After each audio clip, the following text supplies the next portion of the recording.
are back with another one. What's up, boys and girls? Happy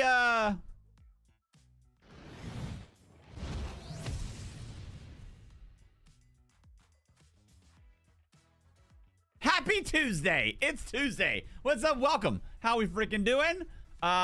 Greetings. Hello, I welcome. You got me with Jesus. Love you. Let's go, Michelle. Hey, DJ Horn one time for Michelle on YouTube. Hey,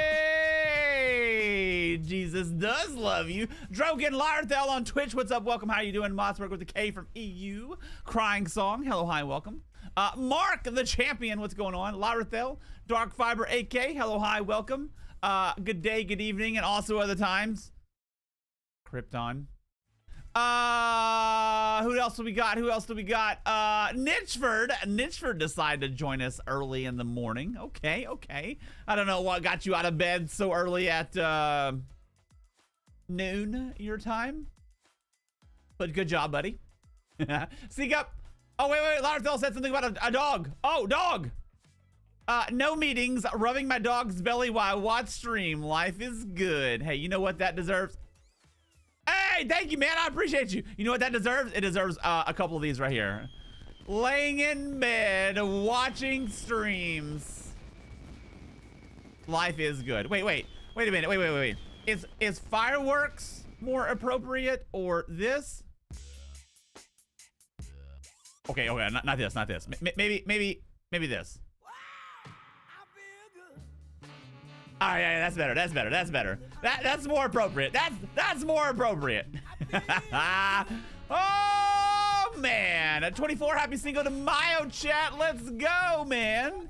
Dude, doing wifey.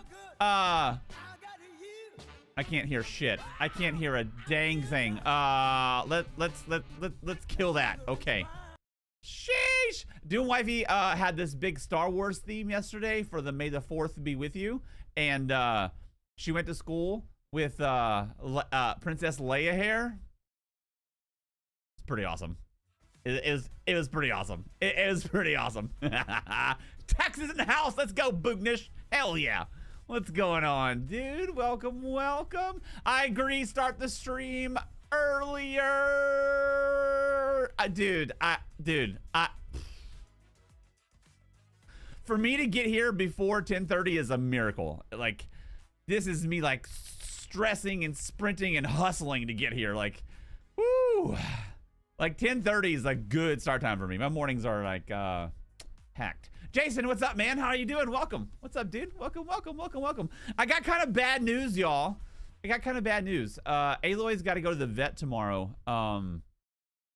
She's been itching like crazy, like really incessant compulsive itching. We thought she had fleas, and we're like there's no fleas. Like, Vader doesn't have fleas. Like, we're not itching. Like, we're totally good on fleas. We gave her like a organic, like essential oil type flea treatment. Didn't do shit. Let that go for about a week, and then we gave her like a real flea treatment. Like, we don't like to do the oil. You know how the little thing you do the oil between the shoulder blades from that to the tail? That's quite literally poison. Like, the reason your dog is like shitty for a whole day is because they got poisoned. So we hate to do that. But she was itching so bad, we're like, what's the lesser of two evils? So we gave her that, and it still happened. And so we really inspected her yesterday, like flashlight, like peeling apart fur. Dude, I think she may have mange. Yeah. Or something similar. Some weird thing. Like, she has like rashy scabs everywhere, and like in certain parts like fur is starting to fall off, which is like, dude, A, it's sad, I feel bad for her, and B, like, holy shit, that's like a 2-month treatment thing. So I called the vet first thing this morning, and I got her appointment in the middle of the day tomorrow. So I won't be streaming tomorrow. I'll be working on YouTube, vet, come back, and then YouTube again. So yeah, poor baby. Poor baby. So she's on like a really high dose of Benadryl right now. So she's like all like just kind of like out of it and groggy and drooling and everything. Internet down at work. Looks like an easy rest of the day. Heck yeah, let's go, man.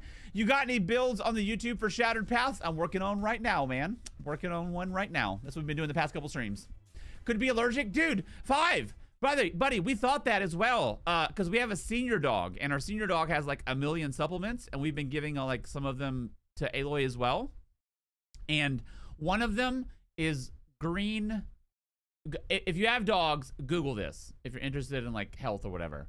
Green lipped mussel, not muscle like in your muscle, but muscle like in the ocean. MUSSEL, I think it is, something like that. So green lipped mussel. So we thought she might have like a shell. Somebody said she might have a shellfish allergy.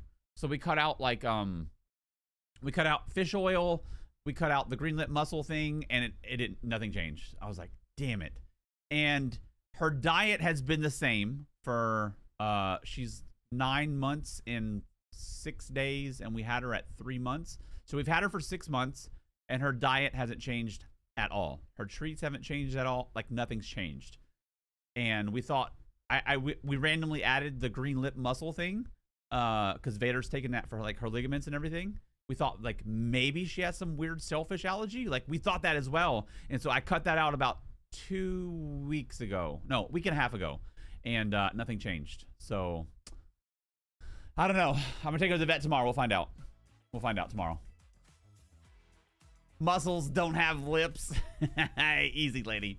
Easy. So yeah, so she's not a happy camper right now. We did go on a 2.5 mile walk last night, and she did freaking awesome, dude. Oh, she's so fun to take for a walk. You ever seen like the Belgian Malinois who are looking up at you like what's next? What's next? What's next? Like the entire walk, she's like trotting beside you, like looking up, like what's next? What's next? Like just waiting for the next command. Like she's such an awesome dog to walk. And like you can say sit, and like she'll sit immediately and look up at you like next. Like she's waiting for the next command. She's really fun to walk. So I took her for a big long walk last night. We gave her Benadryl last night. I called the vet this morning, and the vet said go ahead and bump it up to 2 Benadryls. So she's on double Benadryl. So she's on the couch like this right now, like she's totally out of it. She's totally out of it. Shattered Paths paired with Elemental Succession is OP. Hey, yes it is. Yes it is. Yes it is. That's the Scourge of Cyrodiil. That's the Scourge of Cyrodiil right now. The Pulse Gankers. Okay, so I'll tell you what we're gonna do. I'll tell you what we're gonna do today. Kill the music. So last night I took our main build that we've been playing for like a month, and that we played yesterday using Eternal Vigor, which is like pretty hilarious that it worked, and I'm actually going to use parts of that for this build, but we're scrapping Eternal Vigor. We're going back to Wretched Vitality, and we're playing the main version with Master's Dual Wield. But last night I spent about 2.5 hours. I spent about 2.5 hours really testing every possible variation of this build, every skill line, every CP, like everything. I genuinely feel like we're pressed against the ceiling. There's no more upward mobility. I think we've nailed it as min-max as this specific build gets. However, 2 big variables. One, which we're going to play test today. This was all been on the Imperial. So we were using Monomyth before, getting Major Force on an Imperial. Today, we're going to play test it for the first time on a Khajiit. I think using the Warrior Mundus. So this is going to allow us to like change stats around. The big issue is it sustainable? Because the sustain aspect of Imperial is pretty significant. 6% doesn't sound like a lot, but every single button that you press for every single fight, for all of the 1v-Xing and all of the duelings, every single second is reduced by 6%. So it adds up really, really quickly. Really quickly. So I don't know if it's sustainable. We'll try it. If it's not sustainable, there's one single other avenue not yet explored. This was previously a crit damage build, a crit damage dot build. So we were at the crit damage cap with like 40% crit, and it was a dot build, but it was also a crit damage build. The only other lane for this build, which opens the door for like so many other options, is it not being a crit damage build. So we'll drop the assassination skill line, which I don't think is the move. I can't imagine a variation of this not using crit and crit damage, sustaining mid to upper 40s, which is unbelievable on a 3 mil. But we'll see. Today, one step at a time. Today, we're gonna move the whole build over from the Sorcerer, the Imperial Sorcerer, to the Khajiit Nightblade, and we're gonna test it on a Khajiit, which is gonna allow us to drop the Shadow Mundus, and then pick up the Warrior Mundus. So we'll see like the plus or minus of that, and see like how things move. With 5K hours in ESO, Night Market has been the worst experience I've ever had in ESO. Well, there are things I think you have not experienced. If Night Market is the worst, there are some things you have not experienced. You, sir, have not played the card game. I'm lying. I actually enjoyed the card game. You know what's funny? About once a month, I think, you know what we should do? We should do a card stream. Because I'm one of the rare, like, breeds who actually, like, enjoyed the card game. We went for, like, a little month bender a couple years ago playing it. But no, like, most people hate it. Hey, what's up, Charles? How you doing, man? Charles in the building, y'all. Yeah, play the card bang and then get back to me. Get back to me. Dude, no, like, real talk, though, like, Night Market's not that bad, dude. There's, like, so many worse things in the game than Night Market. Like, what are you doing? Are you trying to, if you're trying to solo it, then yeah, obviously, it's horrible. It's not a solo environment. I like the cards. I actually have had fun playing cards. I've actually had fun. We went on, like, a little bender. I actually did ranked. And, not to toot my own horn, but during our little month ranked card segment, we beat some of the card sweats in the game, some of the big names. It was a pretty good month. We're like, oh yeah, card PvP, let's go. But we also got like pooped on really badly by some other people. So it's a whole level of depth of, like, game knowledge that you have to, like, really be in tune with to do well with. You can't just, like, dive into cards and do well. Like, it's intense with all the decks and all the things. Like, oh, it's crazy. It's crazy. Nana loves the cards. Nice, dude. Also, if you don't like Night Market, don't go. Yeah, there you go. Why go? The issue with Night Market is people are fake tanking and fake healing, so groups I find are full of bots. Oh yeah. I think that's an ESO thing, though. I think that's an ESO thing. Okay, let's go. Let's do this. I didn't actually do a single bit of testing. I haven't thrown anything against the wall at all. Let's see. By the way, I do want to say really quick, those that are tuning in a little bit more regularly on YouTube, thank you. I appreciate you. It's been, I can say this. It is an exponentially more difficult grind to try to, like, build viewership on YouTube than it is Twitch. Holy moly, is it difficult on YouTube. Like, I don't know why it's so difficult, but it is.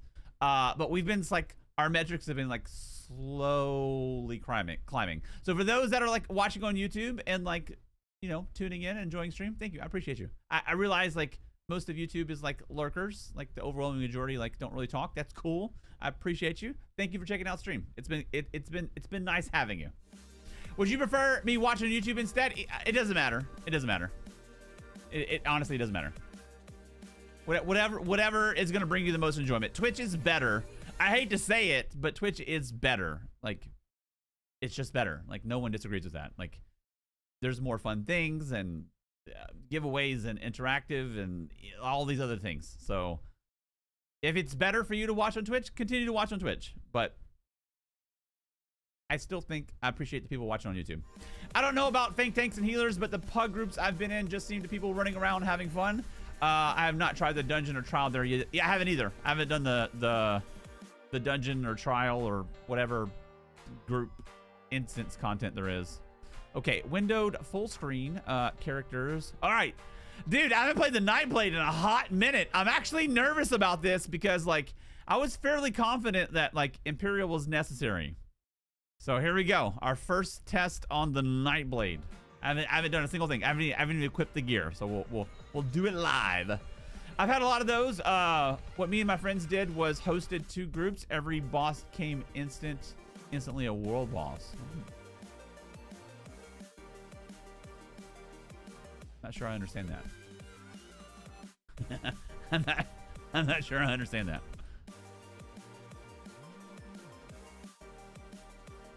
Okay. All right. All right, all right, all right. Let me see. Let me see. Let's do this. I did put everything in a bucket though. Like all of my stuff is in a coffer to pick up real quick. For night market, one friend made a group of 12, another made another group and joined on each other. Oh, combining groups. Okay. Okay. That's not too bad. That's not too bad. Let's see. Audio, we do 45 for streams. 3, 4, 5. Boom. Let's get the gear. I'm a little bit nervous, not gonna lie. I don't know why. Do we have everything in there? We should. It's a lot of things. Let's get it all. Get it all. Okay. So we want to do serpents. Ooh, I don't even know. Oh man, we have so many extra things here. Magma.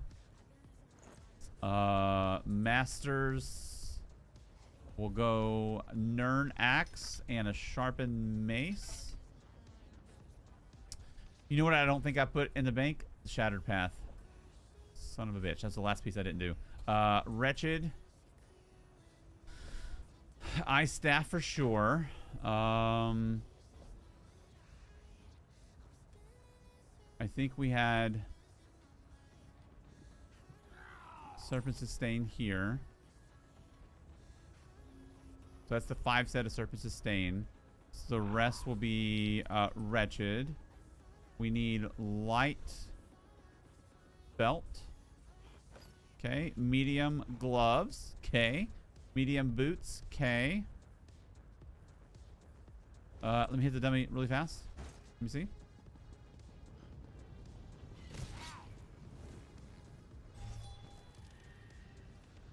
Reinforce, reinforce.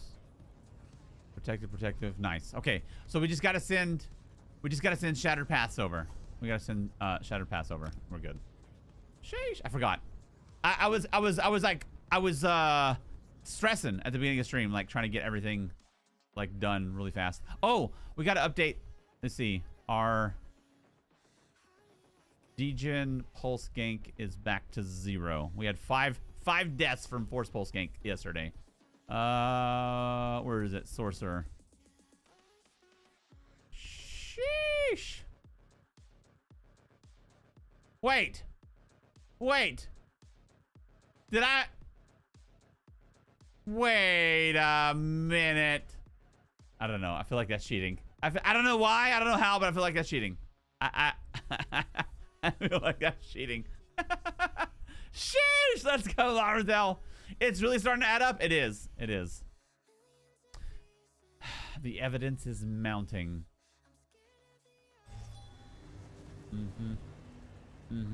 Okay. We gotta put some shattered into the bank. We have 2 of them. Shattered. Boom, boom. Evidence of what? I don't know, but it's mounting nonetheless. Spoken like a true attorney. Spoken like... I'm sure you'll figure out some way to use it against this. I'm sure. I'm sure. You freaking attorneys.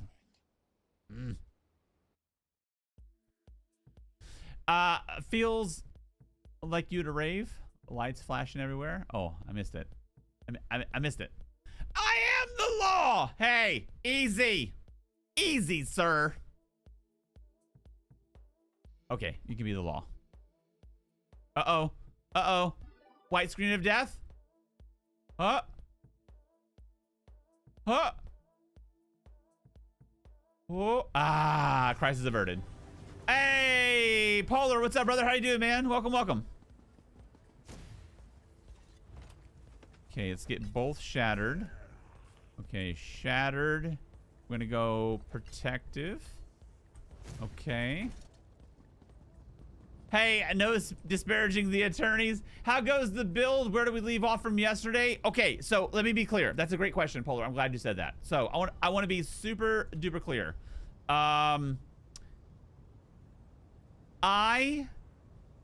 Yesterday we did this squirrely health recovery version of the build.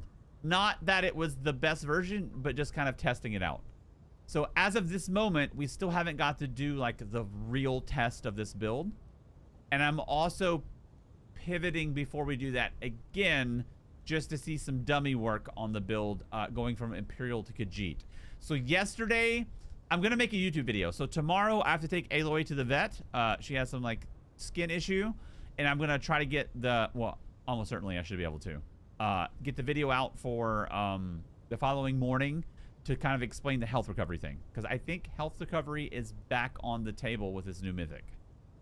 We're gonna use a little bit of it today, but I have not got to play this build in its pure form in Cyrodiil with the new mythic yet.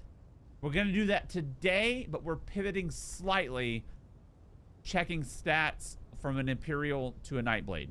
We'll throw it against the dummy for a little bit, and if it's like way worse, then like we'll just send it back over to the sorcerer. But I have a hunch that like Nightblade's the move. I think so. We'll see. We'll see. So I haven't got to like really truly throw it against the wall yet.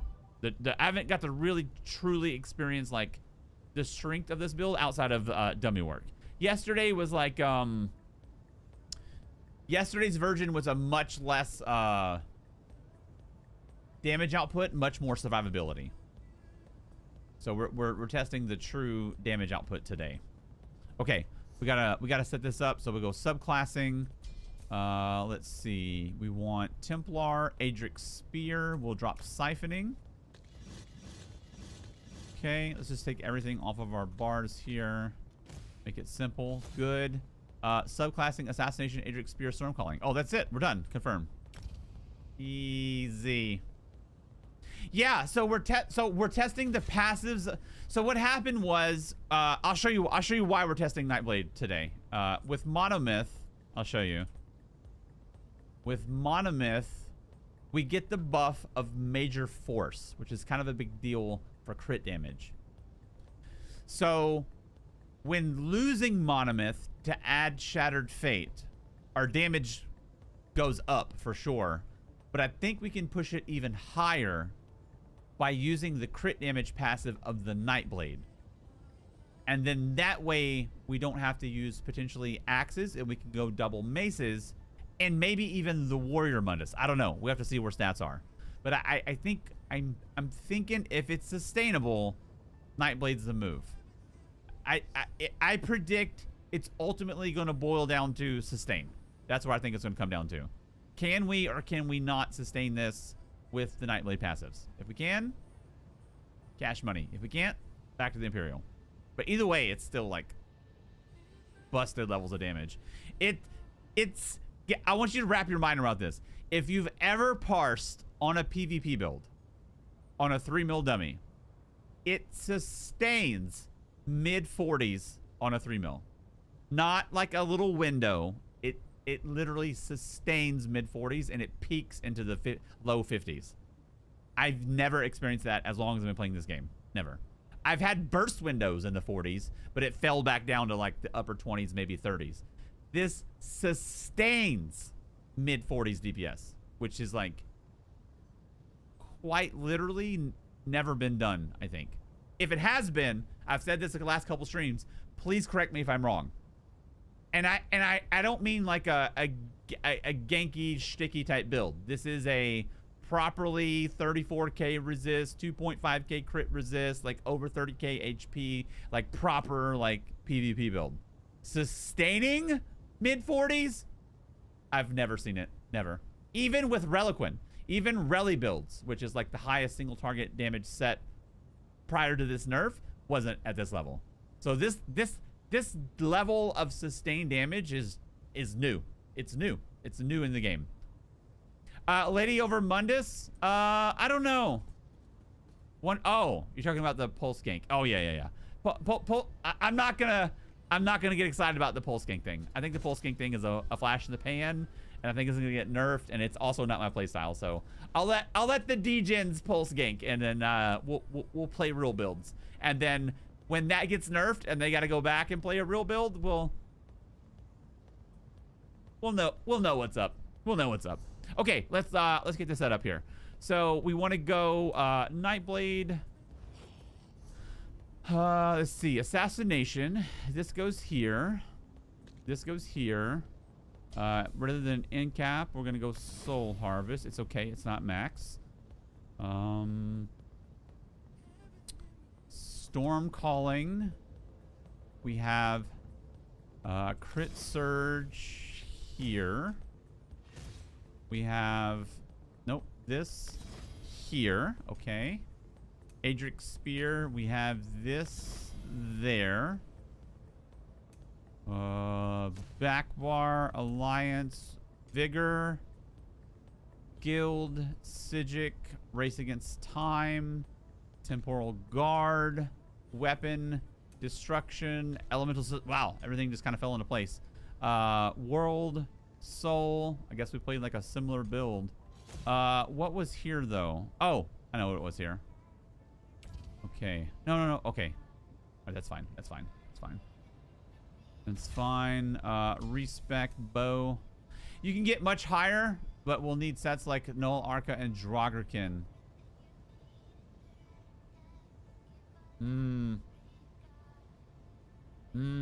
I kind of disagree, buddy. I kind of disagree. One, it's got to be sustainable.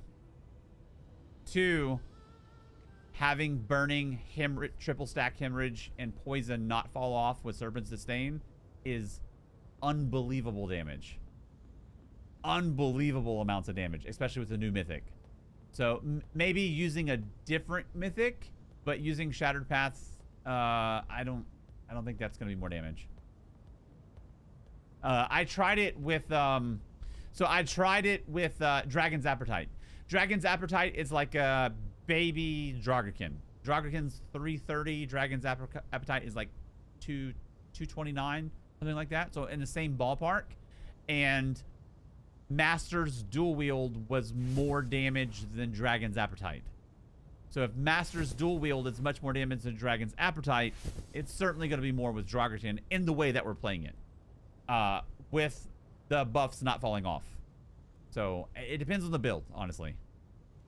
Can that be more damage? For sure, but it depends on the build. This specific build, those sets don't really work very well. It doesn't really fit what we're doing.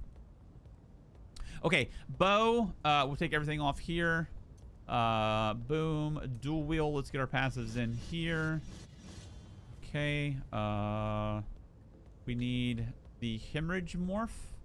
Okay. Something like this should be pretty close.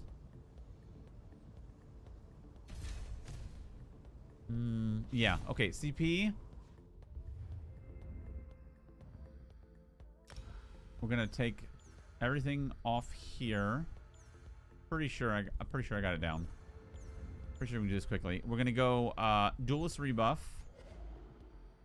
Okay. We're gonna go resilience. We're gonna go this guy, and then force of nature. Where's force of nature? Right there. Boom. And then here, we're gonna go fortified. Pain's Refuge, sustained by suffering, and then rather than celerity, we're gonna go strategic reserve. We're still gonna get like 1600 heals per 2 seconds as we're using this new mythic. Okay, and then what do we have going on here? Movement speed.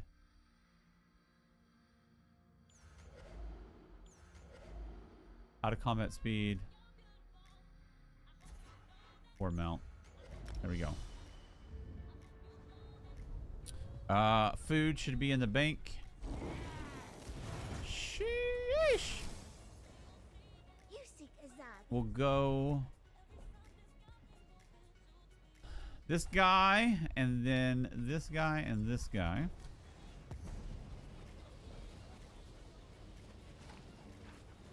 Okay, we'll have to get some more potions here soon. This, that. Okay, we got to change stats here. Let's start there.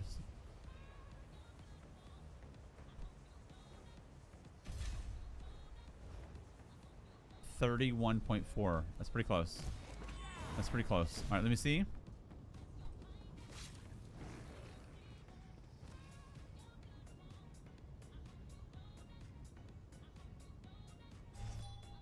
Okay, let's see stat. Oh, serpent. Let's change serpent. Let's try warrior from the rip here.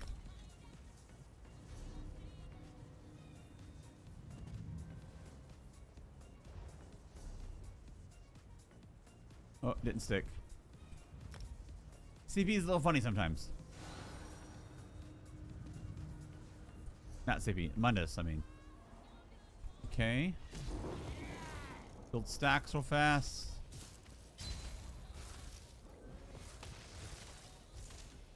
Okay, build this. Let's check stats.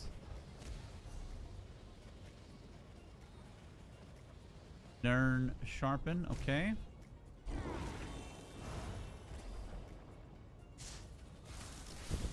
Hey, easy. Easy.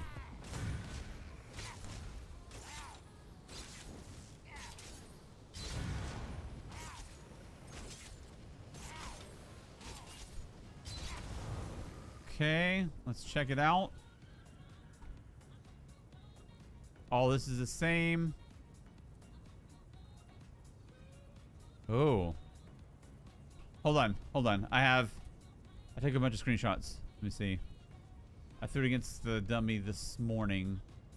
Documents, Elder Scrolls Online, live, screenshots. Let's compare. Lover over warrior? Maybe. Maybe. Let's see. Survivability is a factor as well, you know?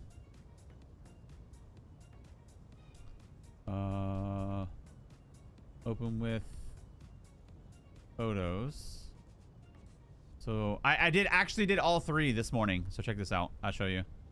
I did the build. This is on the Imperial. I did, if you look at the top here, at the top, I did Lover, Shadow, and Warrior. I did all three.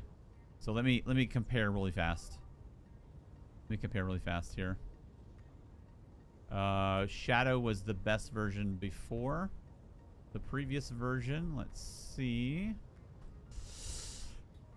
We have less stam, more weapon damage, the same crit,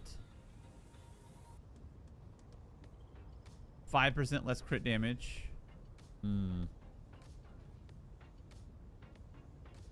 We had 23k surprise attacks,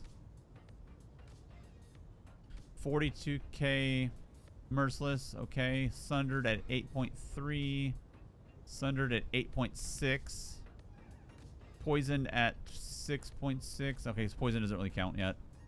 Burning 7.4, burning 7.3, 15 seconds, 24 seconds.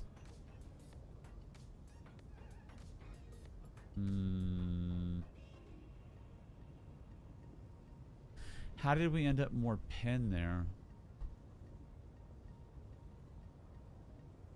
Let me see stats real fast going double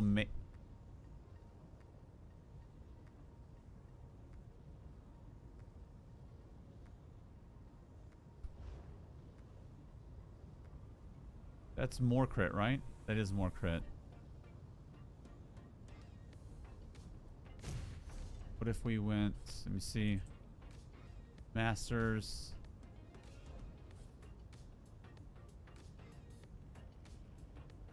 That's Nern.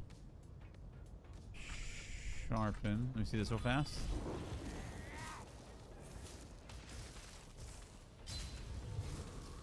We'll figure it out. We'll figure it out. We'll figure it out.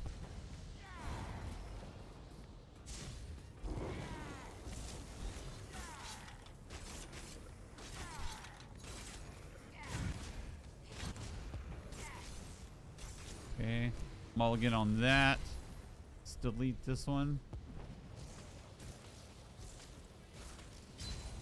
We'll get there. We'll get there. We'll get there. Sheesh. Morning Glockwood. Clever.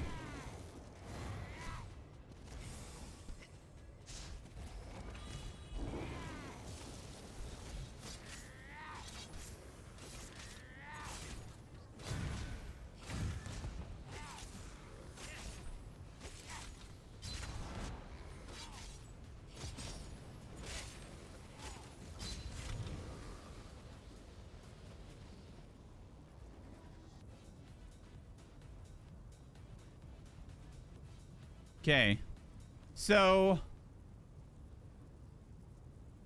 on the Imperial, comparing stat to stat, on a similar setup, the Imperial had 320 something less weapon damage, 5186, the same crit, 1% less crit damage, and the same pen, with having only 2k more stam.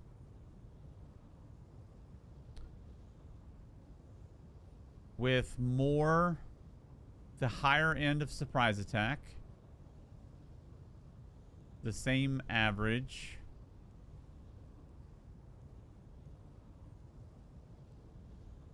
Higher, slightly less light attack.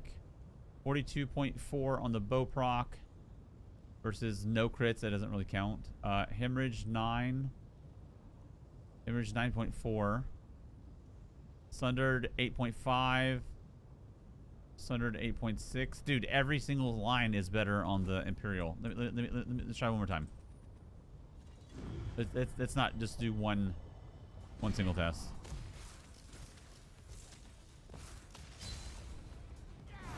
How long was this for? 24 seconds. Okay. So we count 24 globals. 1, 2, 3, 4, 5, 6, 7, 8, 9, 10, 11, 12, 13, 14, 15, 16, 17, 18, 19, 20, 21, 22, 23, 24. Okay, this should be pretty comparable here. Let's double check again. 23, slightly higher, very slightly higher on the Nightblade for surprise attack. 44.7 versus 42 on the bow proc. 10.5 light attack. 10.5 is the same. Hemorrhage 9.6. Hemorrhage 9.4. Sundered 8.4. Sundered 8.6.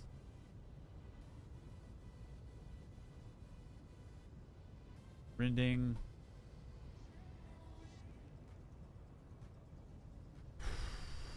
Stat wise, we have 314 more weapon damage. The same crit. 1% more crit damage. The same pen. Less stamina. And then I'm going to assume...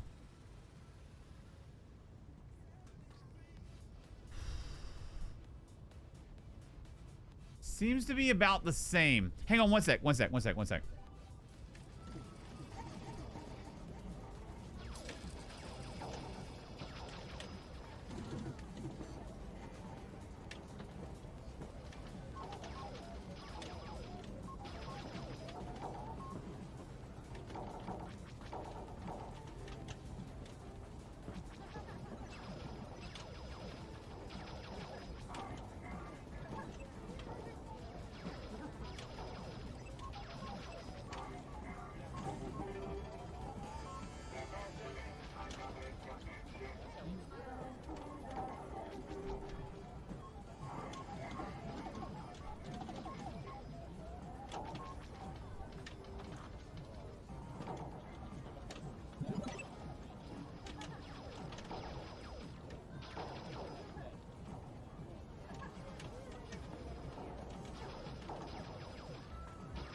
Back. Thank you, Gareth. I appreciate you, man. I appreciate you, Gareth, on YouTube. Thank you, thank you.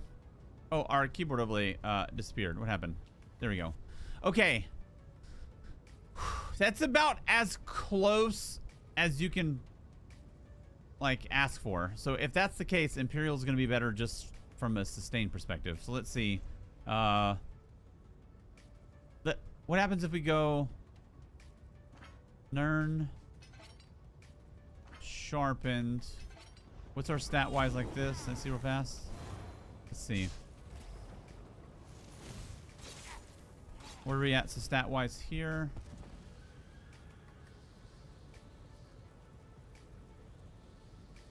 Okay, what if we go shadow?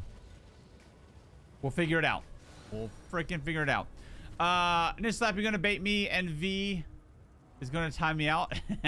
That's what Nichford does, man. Don't play mind games with Nichford, you will lose. Don't do it, man. Don't do it. Okay, shadow, here we go.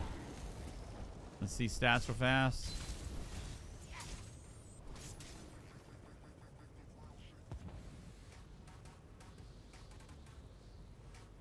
It's damn near exactly the same. 51.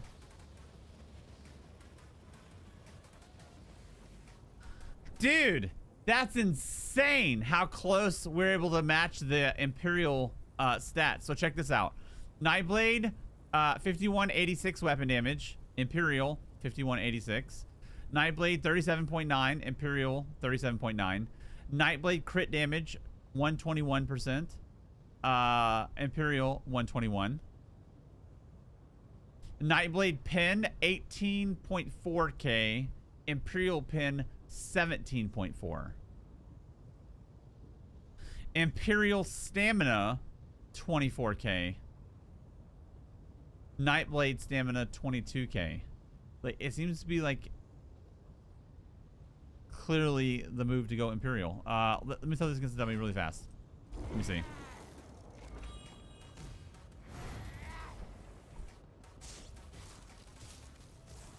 All right, here we go. Here we go. Here we go. Here we go.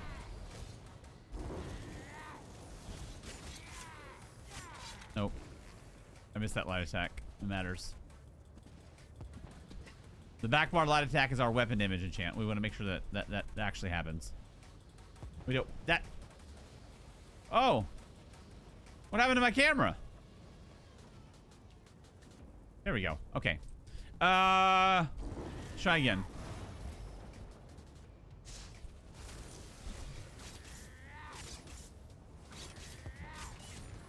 Six, 7, 8, 9, 10, 11, 12, 13, 14, 15, 16, oh shit, 17, 18, 19, 20, 21, 22, 23, 24. Okay, let's look. Let's compare.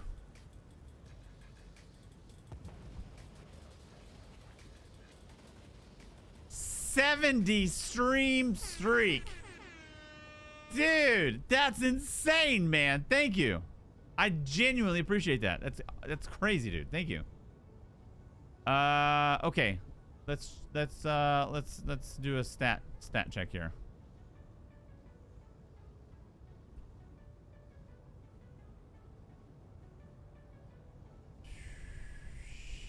Sheesh. Can I not scroll? There we go. There we go. Okay. I'll show you what I'm looking at. I'll do desktop view. I'll do desktop view. I'll show you. So I have the screenshot of the Imperial version, and I'm lining up like the abilities here. So surprise attack was more. Bow proc a touch less. Light attack the same. Hemorrhage more. Sundered more.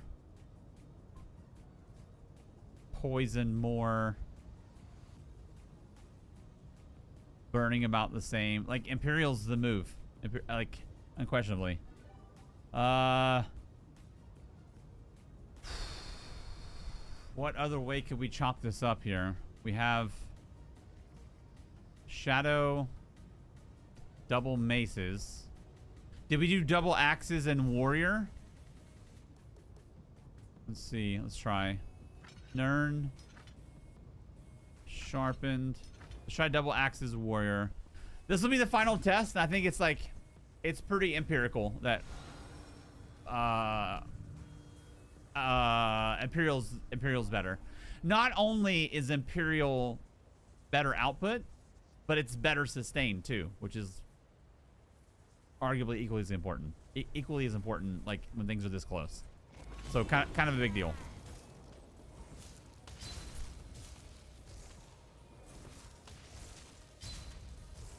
All right.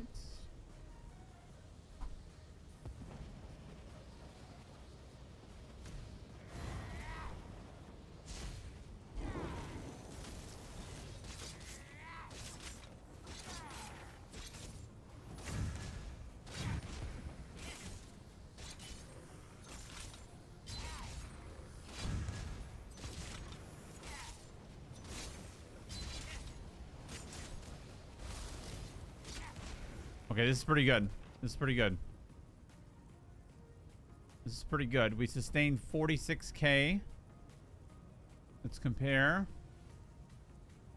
Make this slightly bigger. It's Imperial because it's Imperial. Hey, easy. 200 less on the surprise attack.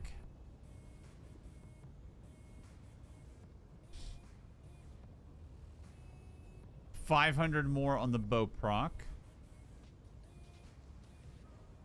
A little bit more on the light attack. Hemorrhage 9.4, hemorrhage 9.6, a little bit more on hemorrhage. Sundered 8.6, sundered 8.5 is about the same. Poison negligible, burning 7.4, 7.5. I think that's the move right there. Rending 6. Rending 6.3. Okay. We finally beat the Imperial.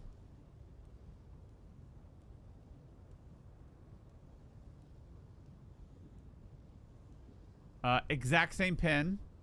1% more crit damage. The exact same crit. 314 more weapon damage. 2k less stam.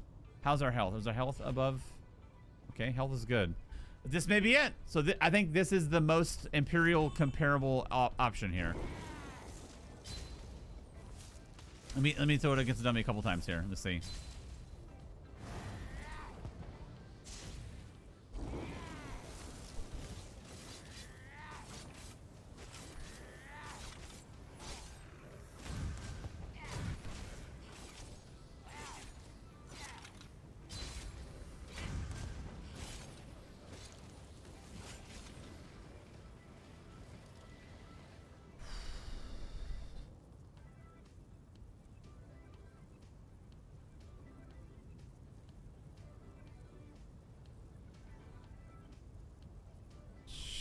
Sheesh.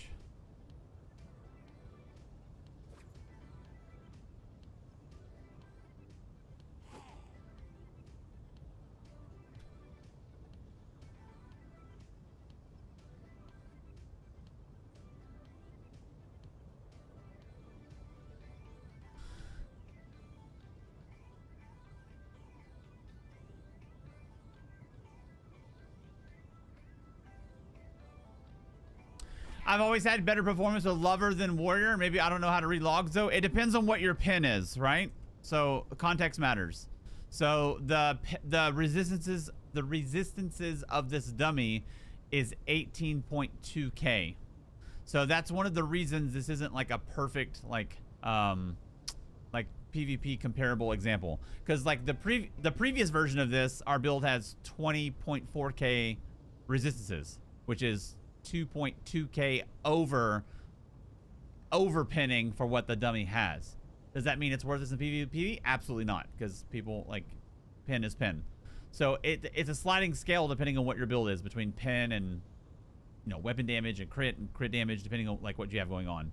So like if I went lover right now, I would be over pinning on this dummy, and I wouldn't be able to have like a true test. Not that it's not that it's a bad option, but just specifically trying to find the numbers on the 3 mil. It's a little bit narrower lane of like reality, I would say. Maybe also maybe it depends on like maybe because survivability matters, right? So maybe lover may do a little bit more for blowing up a tanky player, but all the extra weapon damage from warrior keeps you alive. You know what I mean? So it's not just about like parsing. Well, like it's not like, let me say it differently. It's not like, okay, let's say hypothetically lover is superior to warrior, okay? It's not like lover is exponentially better than warrior, because warrior is not only increasing your heals, it's also increasing your damage. So there's like it's got a couple of sliding scales in there of like what your build actually needs. Like if you're short a little bit of survivability, maybe warrior can work for you. If you're short damage, maybe lover can work more for you. It depends on like what the build needs. I would say not running rally.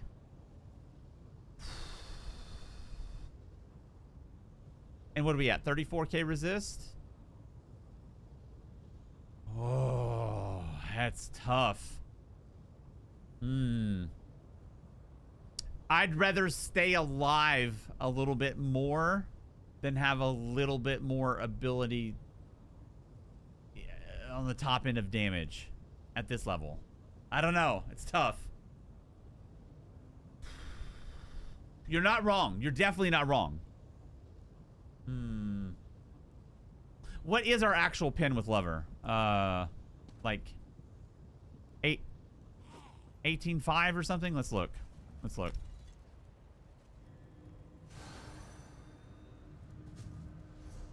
I think it's probably like 18.5, something like that. Let's see.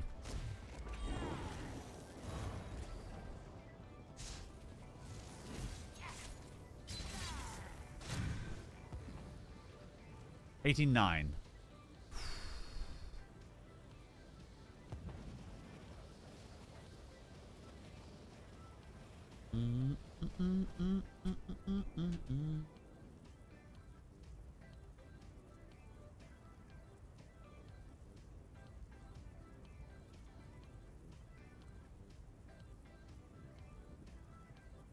So that's 2% more damage. So let me ask you this. Is 2% more damage worth it? Okay, all right. You ready? Here you go. Here's the question. I think it's pretty clear. Is 2% more damage worth it to you versus $700 more weapon damage? I think it's pretty clear on this specific setup. The weapon damage is the move. It's the difference between 4,700 and 5,500. So yeah, 2% more damage is not worth 700 weapon damage, like in any build ever in the game. So if this specific one, warrior's the move, I would say. Hang on one sec. I dropped my phone. I dropped my phone on the floor.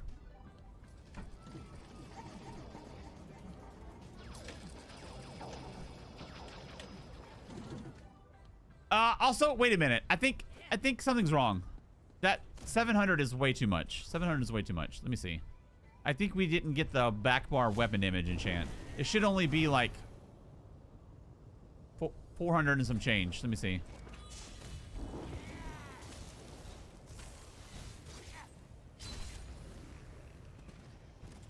There it is. Okay, that's better. So that exact amount is...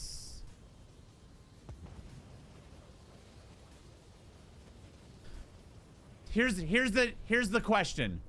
2% more damage or 314 more weapon damage. I don't know. I think depending on who you ask, you get different answers. But I think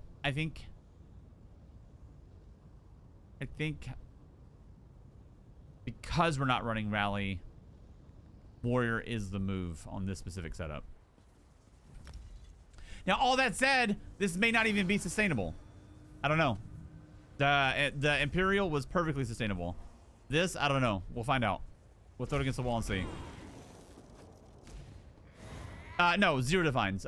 3 reinforced, 4 impen.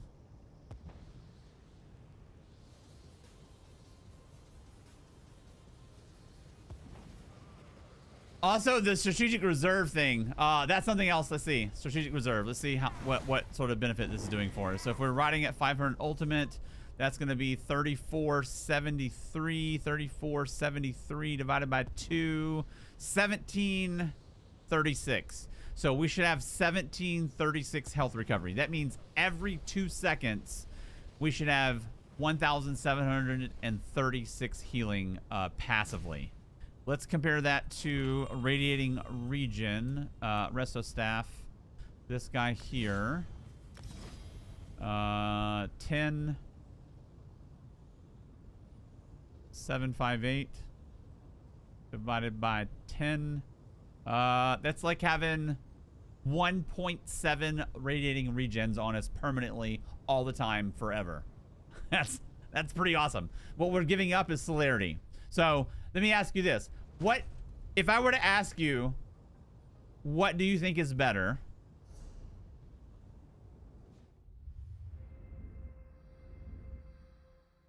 %, movement speed, or 1,730 heals passively, permanently, all the time? I don't know. I get speed is king, and I get people like hit 9 streaks every time their health goes under half health and like afraid to die, and like people run swift. Like I get all that. I totally get that. But when you're fighting somebody, when you're actually in a sweaty fight, those heals are significant.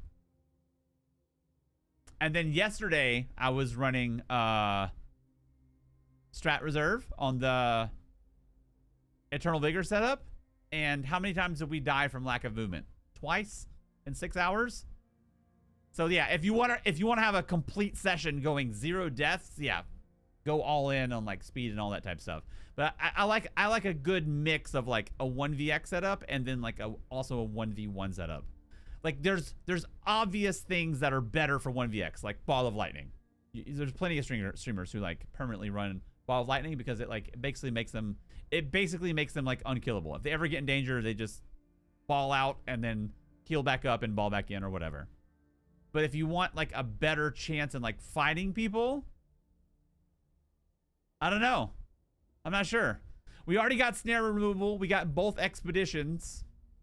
I think I'm gonna try it out. Let's see how it works. We'll see. We'll see.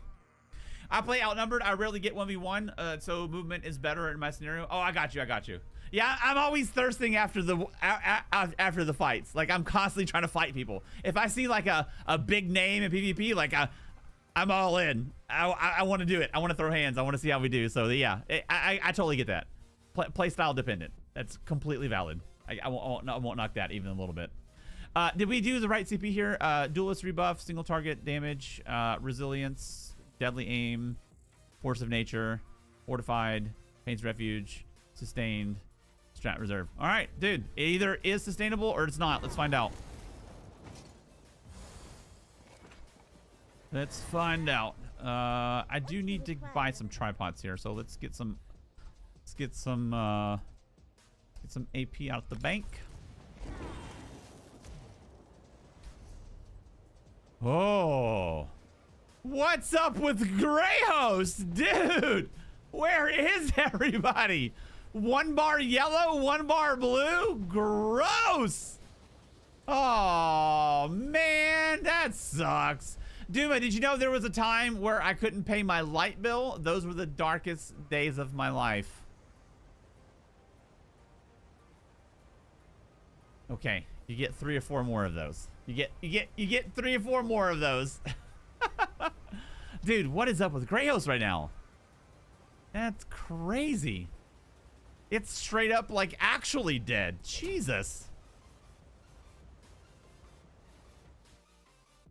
Donde está all the people?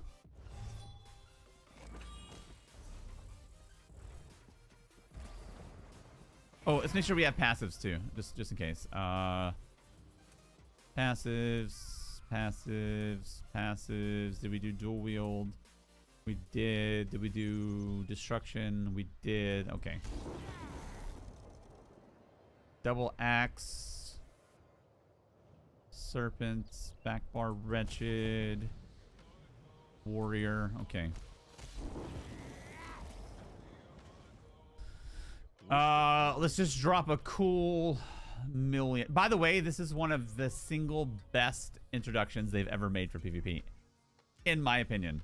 Back in the day, not even back in the day, not even that long ago, last year and the year before, I would easily spend 1 million gold a week between tripods, bear haunch, and escapist poisons.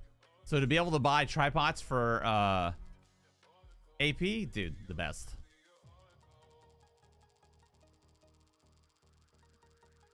We're doing some PvP. We're playing our main build. See how it goes. However, Greyhost is completely dead right now, which sucks. I may have to do an evening stream to get like a real whatever. This is what's gonna happen. This is what's gonna happen. Most of the best players in the game are on red, and it's mainly a red map with almost no blue and no yellow. So it's kind of immediately an uphill day, which I'm not happy about, but let's see what we can do. See what we can do. Hey! What's up, potato lady? Dude, I think I missed it by like 7 minutes. What did the screenshot say in Discord? I think it was 7 minutes. Let me see.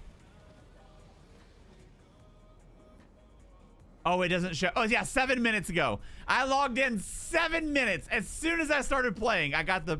I was like, oh, no, she didn't. No, she didn't. So I sent you some beats back. Well, you're welcome for the beats. I hope you make good use of them. Hope you make good use of the beats. Okay, you know what? Before we dive in and get sweaty, I gotta pee real quick. Hold on. Burp.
right back. Oh, dude, the camera thing. Oh, I don't even want to deal with this right now. I'm not troubleshooting. I'm over it. We're just going to play the game today.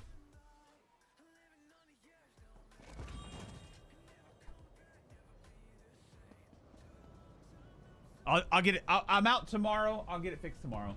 I have a general idea of what's going on. Okay, let's see. Where are we at? Ooh, I guess we're going to Ash. Ash it is. I'm a solo player and I don't complain. Big whoopee, whether I play with it or to use group finder. Wait, what are you talking about? Lord Mattias with the lurk. Thank you, man. I appreciate you, dude.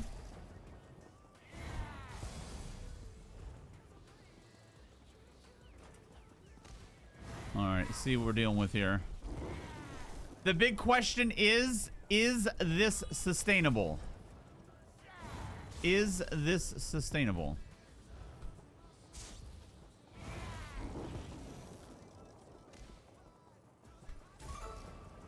Hey, Mark! Dude, thank you, brother. Just when I thought the stream was going to be terrible because my camera is doing camera things. Hey, thank you, man. Thank you, brother. I appreciate you. Mark, the champion, dude. Jeez Louise, man. Thank you.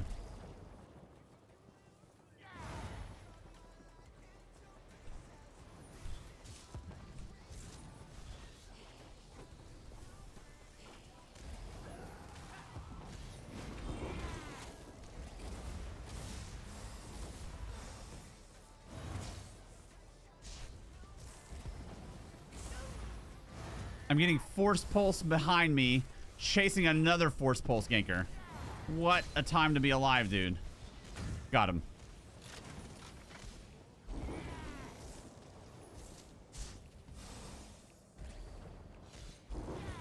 What a time to be alive. Jesus. Thank you, Mark. I appreciate you, man. Really, I do. Thank you.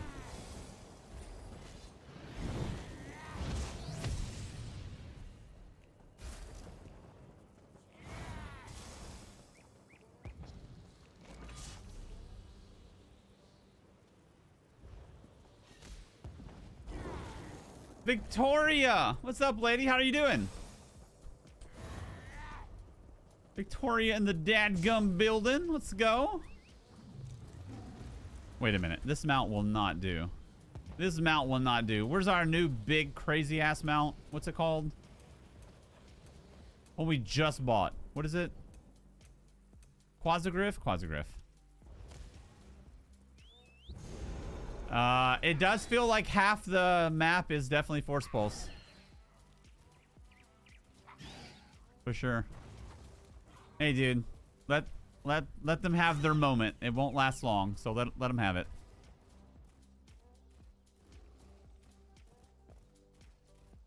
Dumper's gotta dump.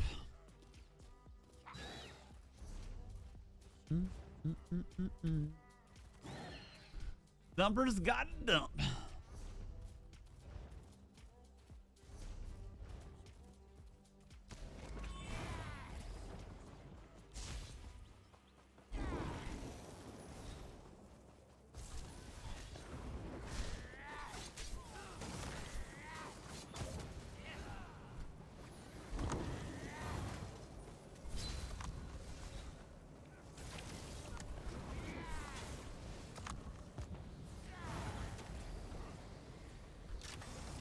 Let's go, boys.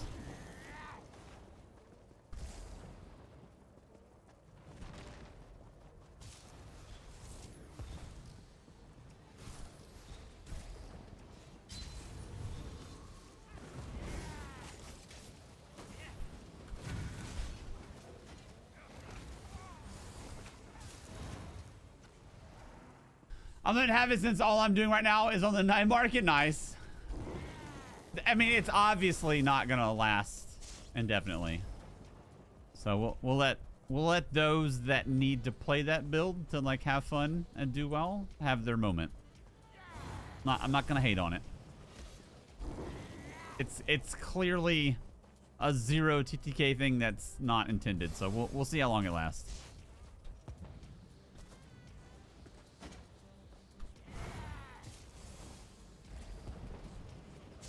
No one's getting force pulse ganked and being like, oh my god, that guy is skillful.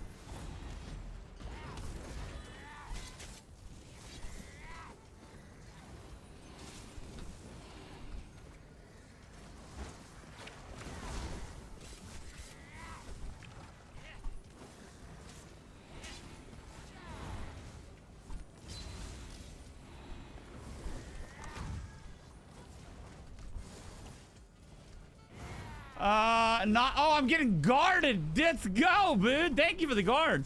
Yeah, not in this capacity, though. This is a whole new thing. I mean, obviously, it's a new thing with the Shattered Path Mythic. Clearly, it's like the best version of it, which made people gravitate towards it, you know?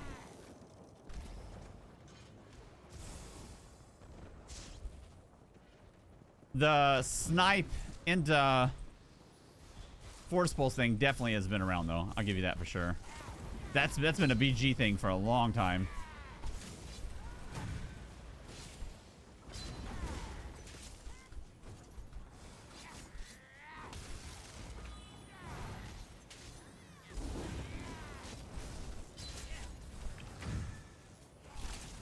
Woo-hoo-hoo!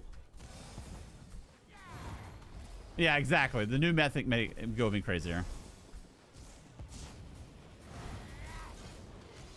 Exactly. I don't know about gate kept. It was pretty popular in BGs for a while.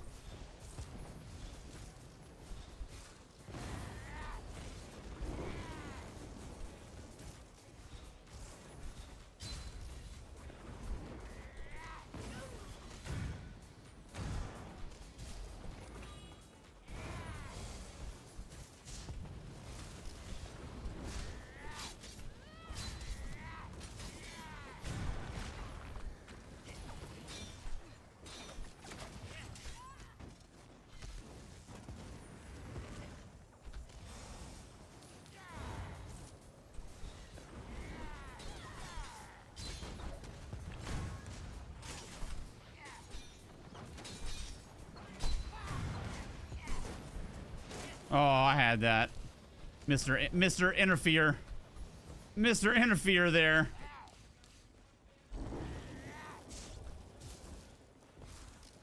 I do feel the stam drain for sure. I'm gonna have to work in heavies.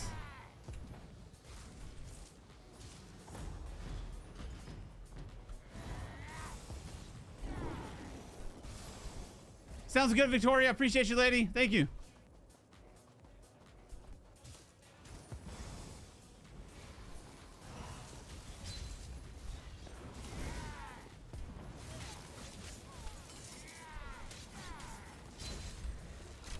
Not today, baby.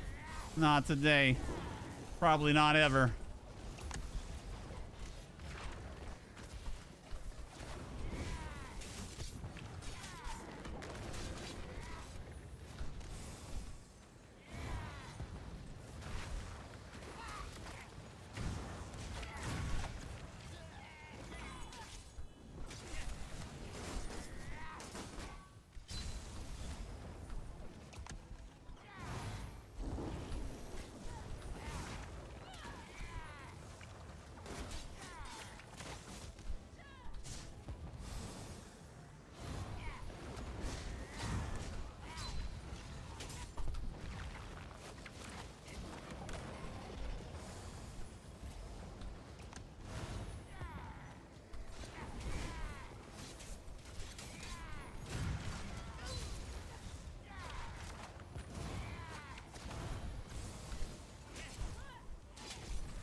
Okay. All right. All right. I think it was pretty obvious who was winning that one. There was zero. Dude, my man hit the horizon. Jesus. Okay. All right. Dude, this feels pretty nuts, dude. I'm not gonna lie. Feels pretty strong. This may be the move.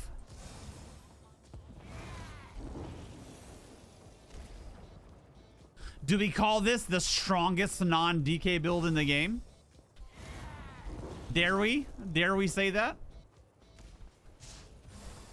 Ruffle everybody's feathers?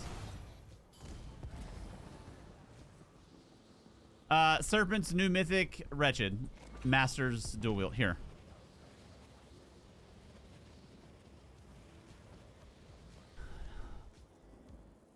Yeah, dude, they hit the freaking horizon, dude. They were like, I'm a DK, I'm gonna beat everybody. Oh, wait a minute! Oh, no! Let's go find some noobs. I don't want any of that smoke. It's okay, though. I've been there. I get it. I'm not mad at him.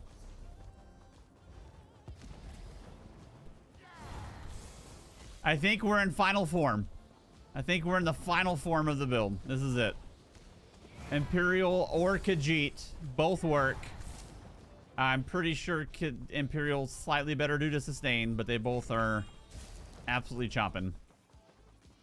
The damage is just silly. I'm still probably going to get clobbered by a DK here and there and like a Force Pulse Ganker here and there, but generally speaking, like, it's pretty good. There's no main class. You can be a Nightblade, a Sorcerer, or a Templar. Either one. We're not using a class script or a class set or anything like that. This is one of the strongest dot sets in the game, for sure. I'll put the stamp on it right now.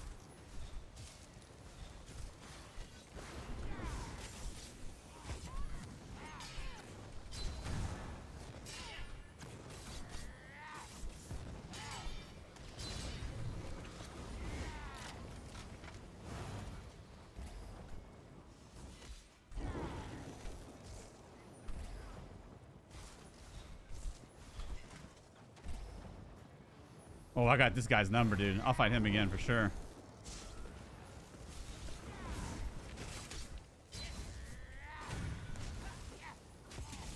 Yeah, that whatever build he's playing, regardless of his ability, has no chance against this build.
What's up, AP? It's going good, man. It's going good.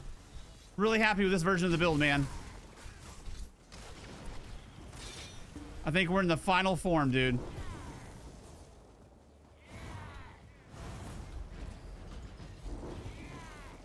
Absolutely disgusting levels of damage. I will say this. And anybody, I welcome to correct me if I'm wrong. I'm not trying to, like, be all ego. I've just play tested a bunch of shit.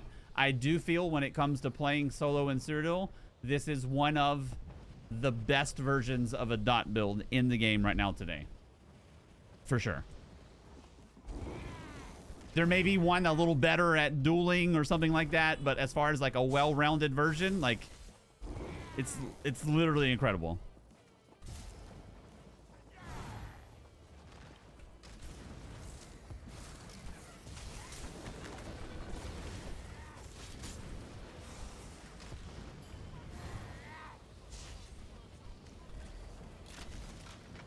This is, by the way, this is my first time since getting the Mythic I've got to test it on my main build.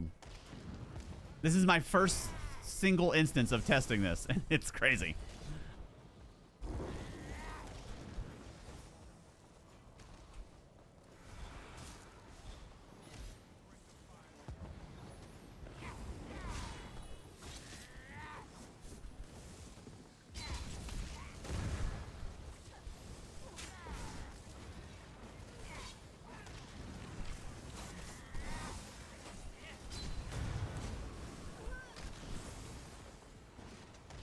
No, I brought back Axes, actually. We're playtesting something different today. I went from Imperial to Khajiit, and I think this might be the move. Very slightly better stats on the Khajiit, but Imperial is very close. This one may cause you to have to do an occasional, like, heavy attack once in a while, but it's slightly better stats.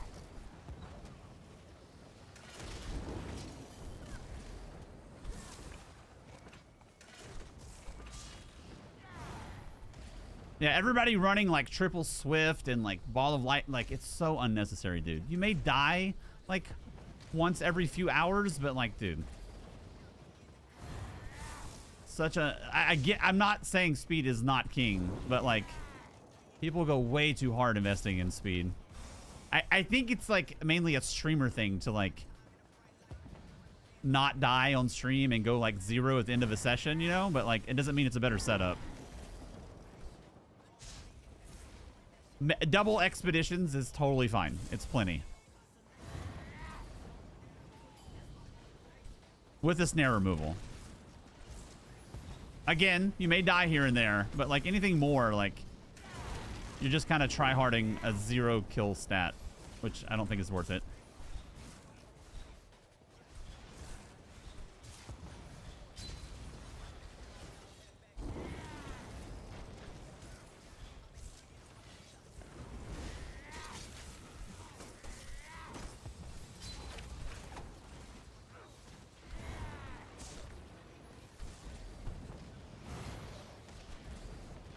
Or there's a speed bug with one of the DK skills that lets you hit speed cap? Oh, maybe.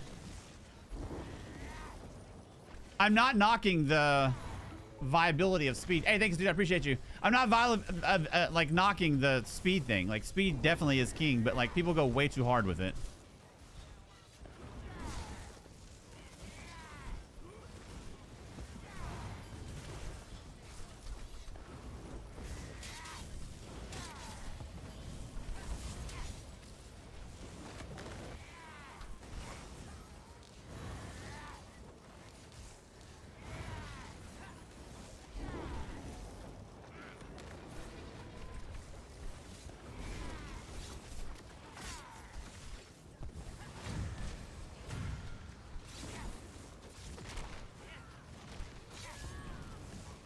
We got lots of good players running around right now.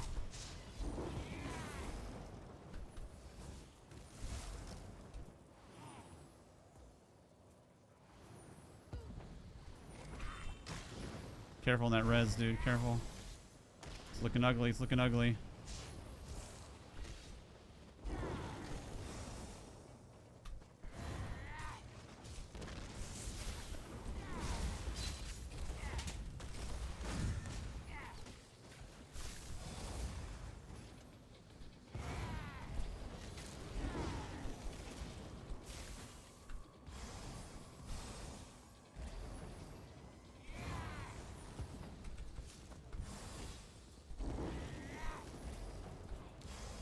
I have. I parsed quite a lot with Threads of War, whatever the wield set is, and hold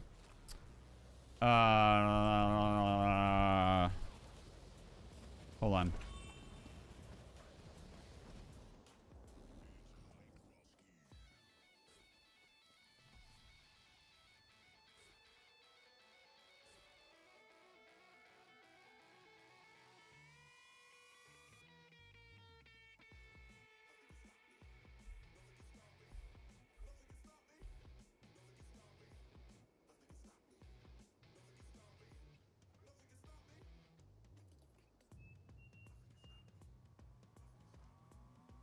What were we using yesterday?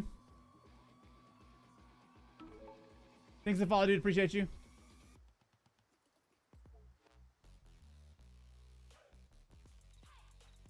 Heartland.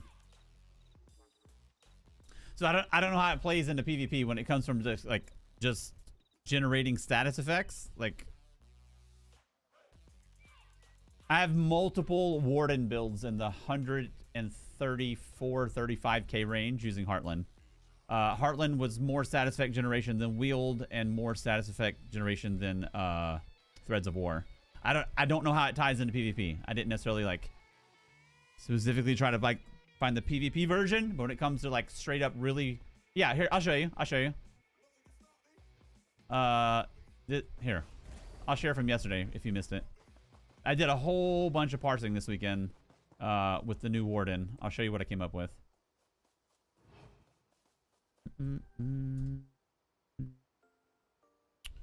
Let's see.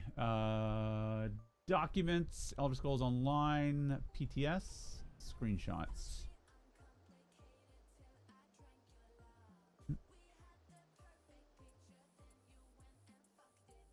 I can say this, like, for sure, Asylum Staff is on the menu. You're going to want, like, everybody, PvE or PvP, Asylum Staff's going to be pretty nasty. Let me show you. Kill the music here. So we have 134k. This is, by the way, just to be clear, this is 1 bar DPS. So way, way higher upper trajectory from here when it comes to PvE. When it comes to PvP, a lot of this will tie into it as well. So we have a 1 bar Warden at 134 using Rapid Strikes.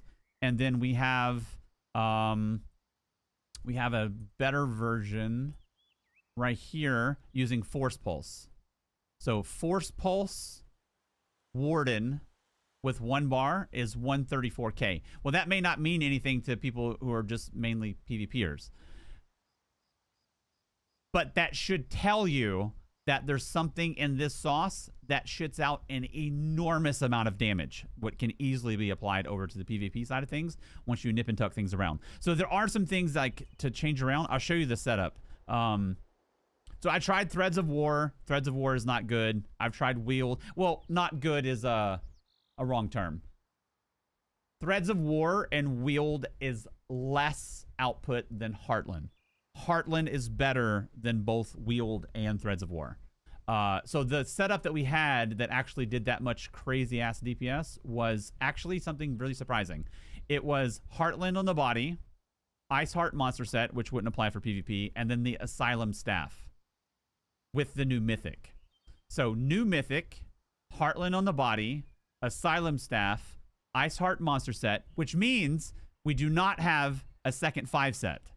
Because we're using Asylum Staff here. We used a 2-piece willpower. So with Shattered Paths, 2-piece willpower, Heartland Conquer, which is crafted, Ice Heart monster set, and then Asylum Sanctorium staff, 134.5k, which is absolutely bananas. And what I did is I tried every relevant arena weapon as well. Let me show you. Even like focused aim setups with Vatishran weapon is 127 with 1 bar. So there is an enormous amount of options possible with Shattered Path to just absolutely dump out crazy damage, both in PvE and PvP. I can say this, the new Warden that's coming in Update 50, holy moly, is there some busted aspects of it. But generally speaking, when it comes to just proccing specifically status effect damage on a build where you're trying to farm status effect damage, Heartland is the move with a charged trait. So that's just what I found. I did like, I don't know, 50 parses maybe, maybe 30 of them 1/3 parses, 20 full parses. And I tried every available arena weapon. I tried Wield, I tried Threads of War, I tried everything. And the best possible setup that you can ask for with 1 bar that I could find with the time that I had was this. Heartland, Ice Heart, Asylum, boom. So I would say Asylum is like, it's going to be pretty nasty next patch, especially on the Warden for sure. If you don't have it, I recommend farming it, especially if you want to do like 1 bar shenanigans in any capacity in PvE. With PvP, it's kind of like, who knows? I don't know yet. What about not using Asylum Staff and using Draugr instead? I didn't use Draugr, but I can say from the testing that I did with Wield here and Threads of War, I did some like air math, and the amount of damage sources that we had, Draugr wouldn't have been better than adding the additional damage sources that we had, or the proccing the more status effects. That doesn't mean that it applies the same to PvP. It could be totally different in PvP. But Draugr did not output more than just proccing more status effects with Threads of War or Wield, depending on the setup. Because it's 1 bar. There's not like a million damage sources, you know? Like after Iceheart right here, that's it. So, I don't know. All I know is it's going to be Wild Wild West, and there's going to be a million options. Warden's going to be stupid busted. 1 bar Warden, both... Oh, I'll tell you something else pretty interesting, dude. Check this out. Literally every weapon in the game, including a Frost Staff, which is a tanking weapon for PvE, including Sword and Board using Bash, including a Resto Staff, and this is the craziest part, you can parse with Elemental Susceptibility, which is a 0 resource ability that has no damage other than proccing status effects, and still be between 100 and 110k DPS. So it's clearly overtuned in its current form. Like, Elemental Susceptibility is a infinite archive spammable once you get like 3, 4, 5 focused efforts. To be able to use that just parsing on a dummy is absolutely insane. I tried all kinds of things. I tried Chilling Knife. I tried like Frost Clinch. I tried like everything I could think of. And I can say this right now. Every weapon in the game will parse between 100 to 110, with big outliers on the Lightning Staff, Inferno Staff, and Dual Wield. Rapid Strikes is going to get you... let me see. Rapid Strikes is going to get you in the 130s with 1 bar. And then a Lightning Staff and an Inferno Staff is going to get you in 130s as well. Absolutely insane. Insane stuff for the Warden. I think Epic was using it as the main spammable for PvP. Oh, yeah. I believe it. I believe it. It's nuts. It's absolutely nuts. I can't recommend it enough. If I was to say right now on this date for every player in the game who are interested in just like doing a wide range of content, obviously Shattered Paths. It's the most overpowered single item in the game. Go get this now. The second item I would recommend everybody to farm, PvE or PvP, would be the Asylum Staff. I would get you a Lightning Staff. Lightning and Inferno for both, depending on depending on the build. But the Asylum Staff, straight busted. Straight busted with some of these setups. I don't think we've ever had 134k DPS on a 1 bar setup with multiple weapons. Multiple different weapons. That shows you how OP this item is here, and how OP the Warden is. So get you Shattered Paths, dudes. It's straight busted. And then like if you have time to farm some PvE, get you an Asylum Staff.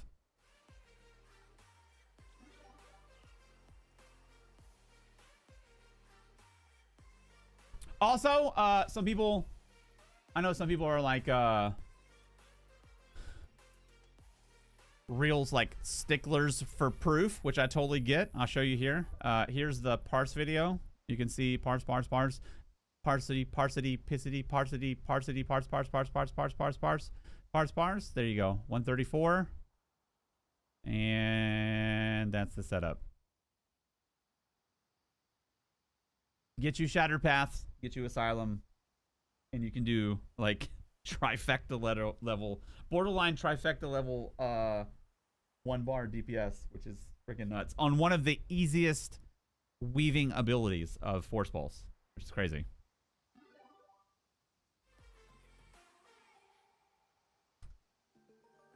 Yeah, I saw some stuff out there, and What happened was there's some people who posted some videos on YouTube, and what they were doing was presenting like someone else's builds, like someone else's parse, but they didn't actually like play test more options, and that's what we did. We play tested more options, and like Heartland is clearly more DPS by like a pretty sizable margin on the Warden. So I like that. Just going back to like, just be wary what you're seeing on YouTube. YouTube's kind of a cesspool for builds.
Let's go, baby!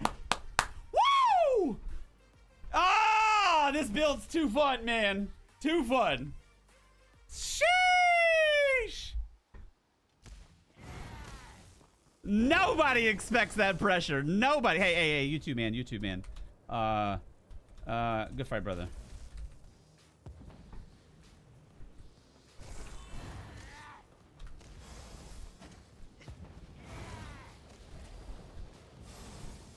Oh, did I say sheesh again? My fault. My fault. My bad. My bad. My bad. My bad.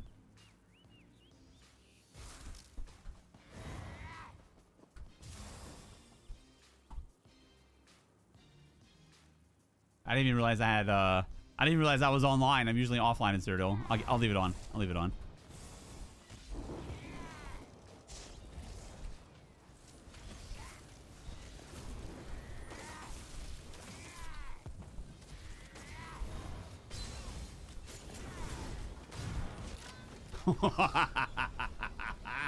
Oh, this build!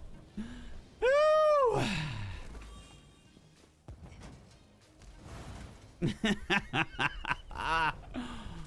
It's too good, man. Hold on, let me see.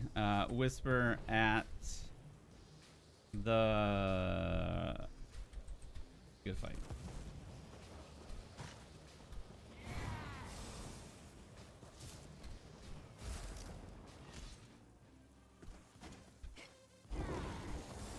Sheesh, boys. Hey, I got a question. How do I get to the Golden Pursuit menu to turn off the damn thing here? Like, how do I turn this off here? Where's the option? How do I get to it on PC? Press P. Thank you. Golden Pursuits. Bang. Thank you. Thank you, thank you.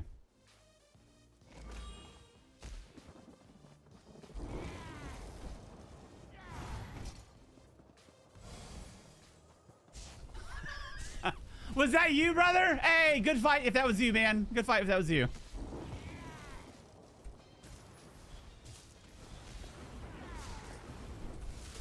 Oh, he's fighting somebody. I'll let you have it. Oh, my bad, my bad. Hey, I'm trying to let you, do your thing. I'm trying to respect the ones. I misread the room. I misread the room. Oh, this by far, dude. By far. Yesterday, sure.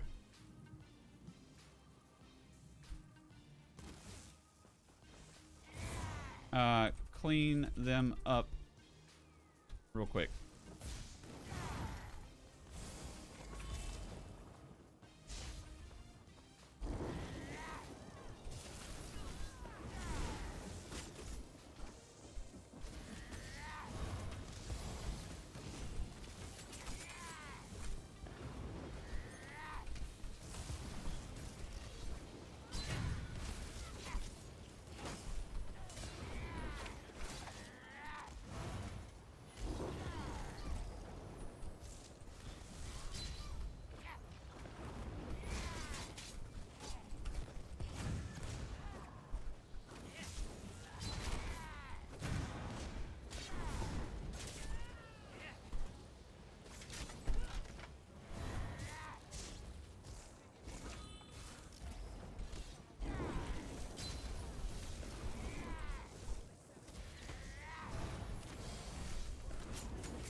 I think we're a duelist, boys.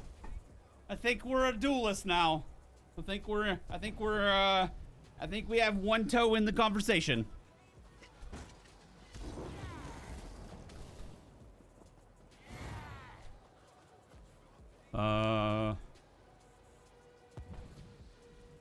Try serpents, wretched,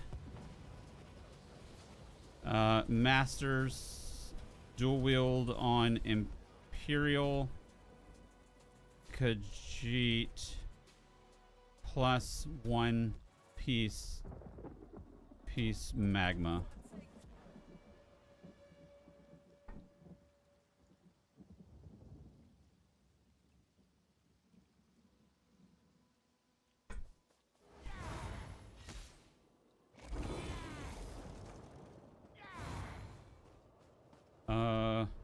You'll have every status effect in the game. Run 500 ult. Don't ult.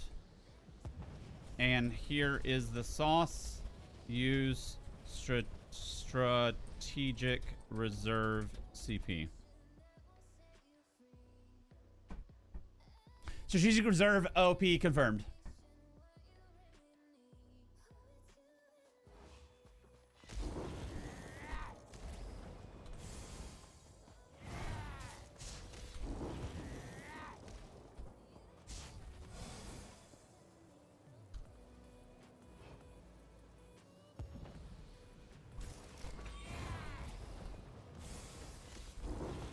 This build is OP as shit, dudes. Play it now before it gets nerfed. I don't know what will be nerfed, the mythic or something, but like it's clearly stupid. Oh, I'm in the middle. I got in the middle of something. My bad. My bad. My fault. My fault. My fault. My bad. My fault. My fault. My bad. My bad. My bad. My bad. My bad. My bad. My fault. My fault. My bad. My bad, dude. I'm sorry. I'm sorry.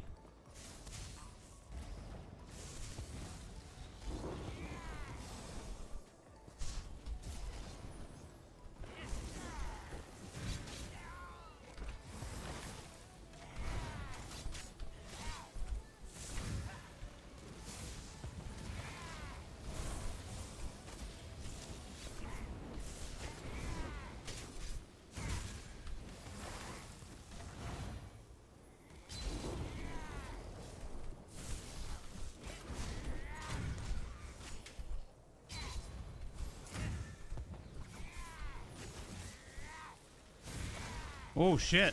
Crazy damage. Crazy damage. Really good damage. Jesus.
think I lost. I think I lost.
Good fight, brother. Good fight. Good fight. That'd have been like a forever stalemate.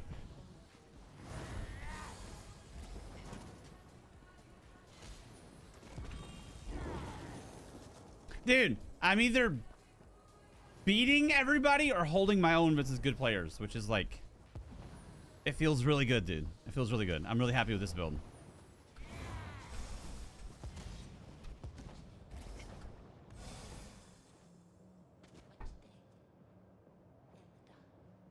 Good player? Yeah, for sure, dude. A lot of these guys have been great players. Like a lot of this crowd has been really good people.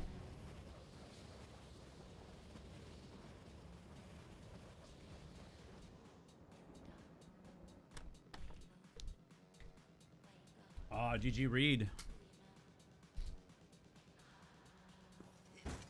All right, let's get some so we get some like outnumbered action here. 1v1, we got it unlocked. I'm pretty comfortable. I still think like some of the good DKs will beat us, but like I'm pretty good. I'm in a good place.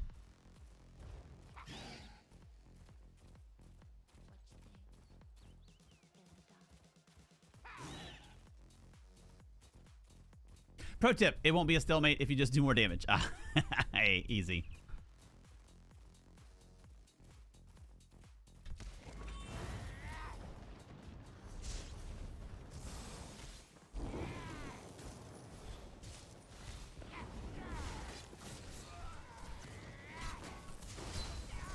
Oh, force pulse. Force pulse. Oh, force pulse. Force pulse. Force pulse. Shit. That's so gross. So much damage.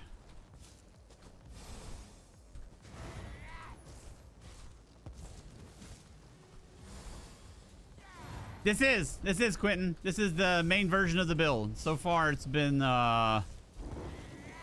very good. I will say it's the best build I've ever played. I don't really enjoy like rocking super meta stuff like DK or whatever, but I realized this is like bubbling up to be meta. But I've been playing this since before this mythic. So this mythic just took an already strong build and made it like insane. Force Pulse gank is still a thing. Like we're probably just gonna get global randomly from those, and then like I think the really good DK players on good builds will probably beat us as well. We'll see.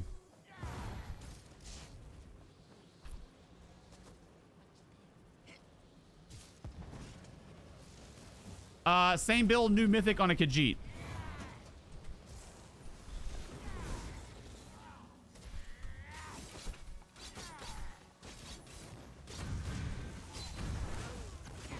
Oh, I got Force Pulsed. That's our first Force Pulse gank. Can't do anything about that until that gets nerfed. Force Pulse 1. I got a little timer here on the top left of how many times we get degen pulse down. It's kind of big though, isn't it? Like it's big. Make it a little smaller. There we go.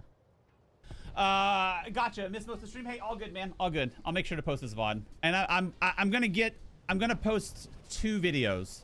So tomorrow I have to take Aloy to the vet, and I'm gonna work on YouTube. I'm gonna post videos. One video talking about health recovery in PvP, how it's quote unquote back on the right setup. I'm even running kind of a health recovery build right now, like a kind of a sleeper element of the build. And then this build specifically. This build is just stupid. Really stupid. Yeah, Khajiit Warrior Mundus. Here you go.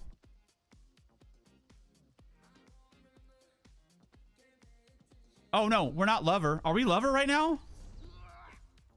We're warrior. Warrior Mundus. Warrior Mundus on a Khajiit 2440 with this gear. So it's very slightly more damage than the Imperial, but slightly less sustain. So as long as you can sustain it, like it's a more optimal version of the setup. And then we have some secret saucer here with Strat Reserve. I'm still using Strat Reserve because if you haven't noticed, I haven't used an ultimate yet. So we're rocking 17. We're at 475. We'll probably be closer to 500 most of the time. So we're rocking 17 to 1800 health recovery all the time. So I basically have a permanent radiating regen on me. I have a permanent 1.5 radiating regen on me all the time, passively, forever. I don't, like, if I'm stunned, if I'm CC'd, if I'm run, it doesn't matter. I always have 1.5 of these ticking on me with this level of health recovery. And since we're trying to rock as much ultimate as we can, at least above 170, that's the move. The only other thing, the last bastion of shit to playtest, is to drop this and to bring in this. Oh, no, my bad. To bring in this. The way we clocked it last stream is you can use 13 to 14 overloads while still staying above the 170 threshold to make this work. But right now, I'm just running this for more crit because we're at 37.5 crit with like 122 crit damage. So I'm just kind of pushing everything into crit. If I wanted to squeeze a little bit more out of it, we could drop this and go this guy, but I haven't play tested that yet. Right now, as it stands, this is absolute S+ tier build for 1v1 and Cyrodiil and playing outnumbered. The damage and survivability is pretty nuts.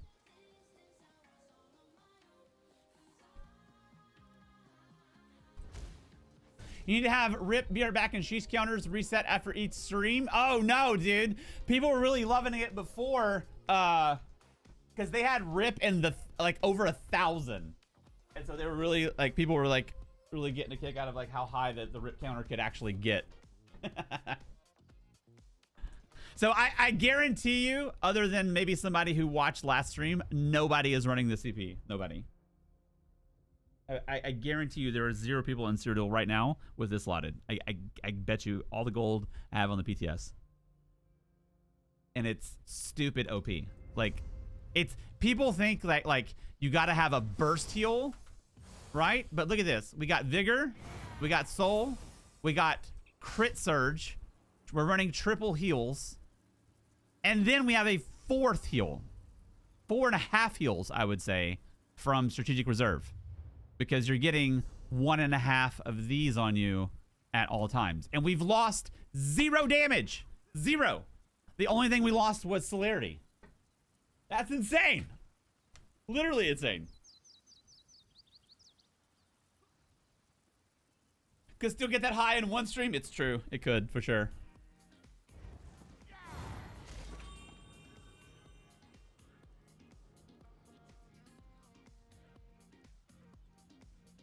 I guarantee you. I predict one of 2 things. Here's my 2 predictions. You ready? Here's my 2 predictions. This is what we're gonna see. We're gonna see Strat Reserve on builds. And /or we're gonna see Stormcalling on builds. The reason why you'll see Stormcalling on builds is because for this mythic, you need to ride above 170 to have maximum benefit for your status effects. So if you use any of your ultimate, any ultimate in the game, you're going to go down to 0, and then you got to rebuild back up your ultimate to get the damage of status effect. So let's say you're fighting somebody, right? And let's say you ulti dump for the kill, and you don't get the kill. You got to climb all the way back to 170 ultimate just to get back to your baseline level of damage, which is silly. However, this does not dump your ulti. This only chunks it down by 25.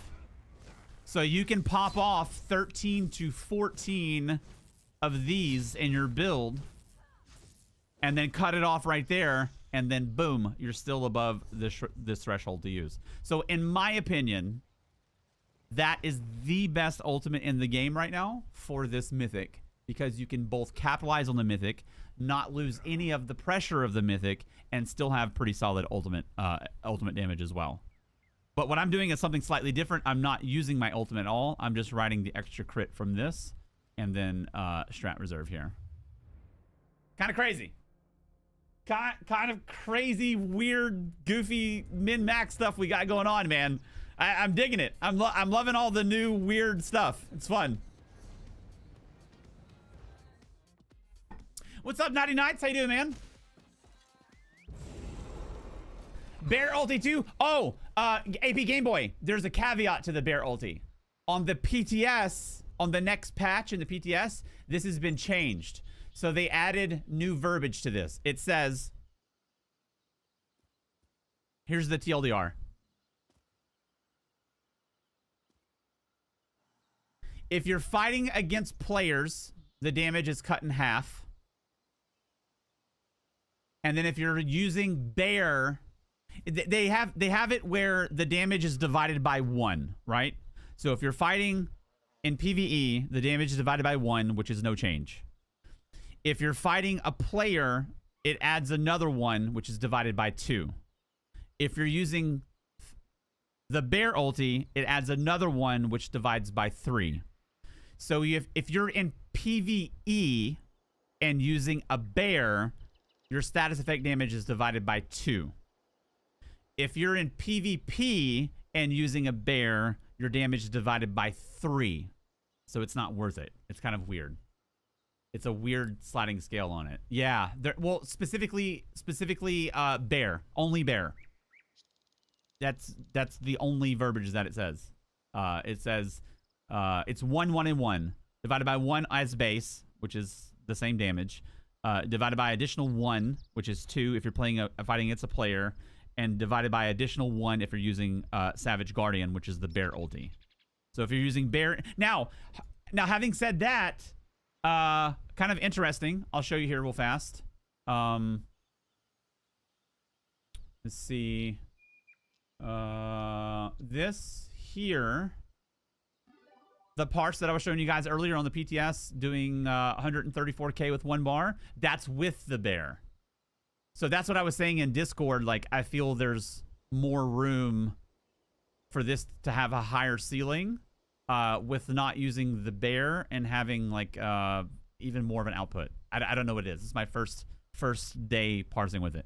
All I know right now is 1 bar wardens, whether you want to play mag or stam, staff, or dual wield, both of them are parsing in 134 in the 130s range, which is absolutely bananas. But yeah, they do cut it by an additional 1 on the division with a bear. You know what? Let me do this. Oh no.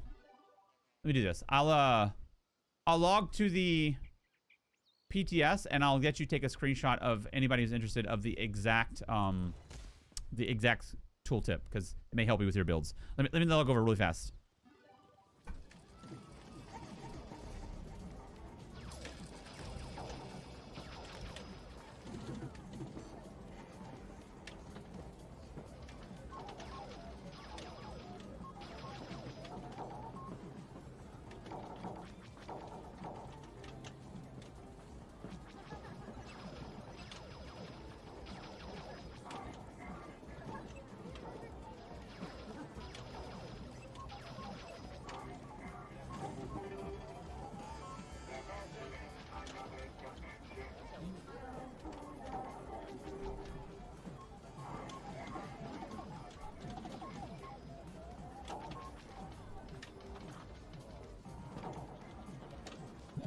The launcher's kind of breaking my balls right now, but I'm trying.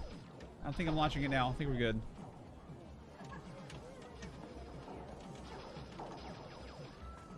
BTS. Play. Okay, good. My camera crashed earlier, so don't have any of the fun scenes today.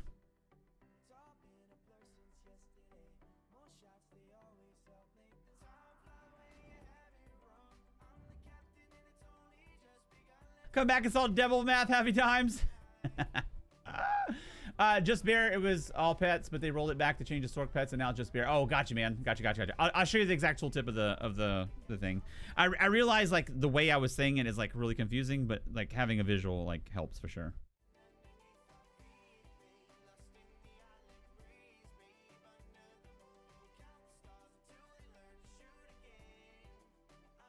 I don't think it's bear hate. I think it's the ease of access to hemorrhage.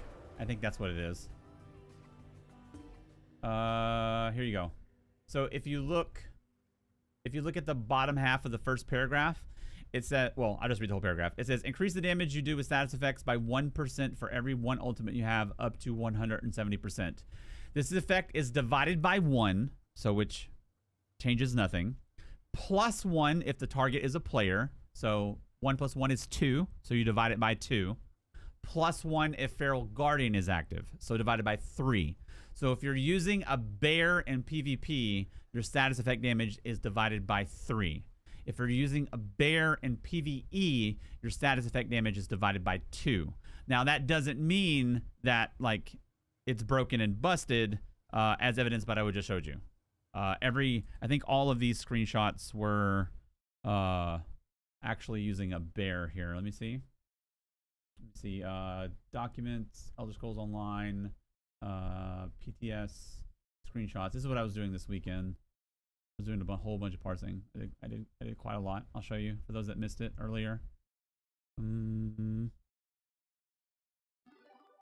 So you can do, this is, everything here is 1 bar. So sky's the ceiling with 2 bars, and then tons and tons of PvP applications from all of these setups. So using dual wield with rapid strikes on 1 bar and a bear, we're at 134.7. And then using chilling knife spam will be in the 120s. Elemental, I tried everything I can think of. Frost clinch. Where are the bigger numbers here? We'll get there in a second. 134.4 with rapid strikes. Where is she? Focused aim using a bow. We're just shy of 130. And I'll show you the blueprint for the damage. So let's get to... I'll show you the blueprint for the Warden. Get back here. Right here. Nope.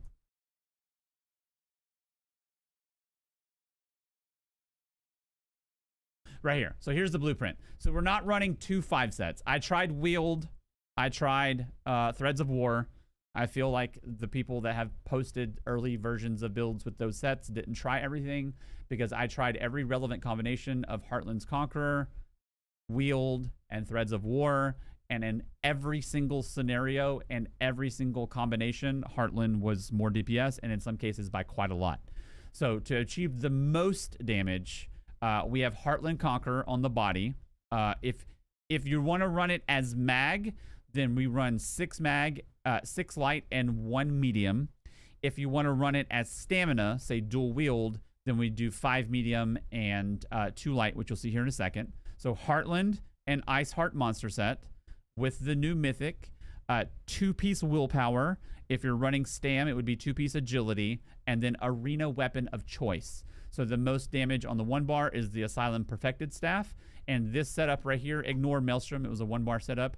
This setup right here, it was 135 on the Magicka setup.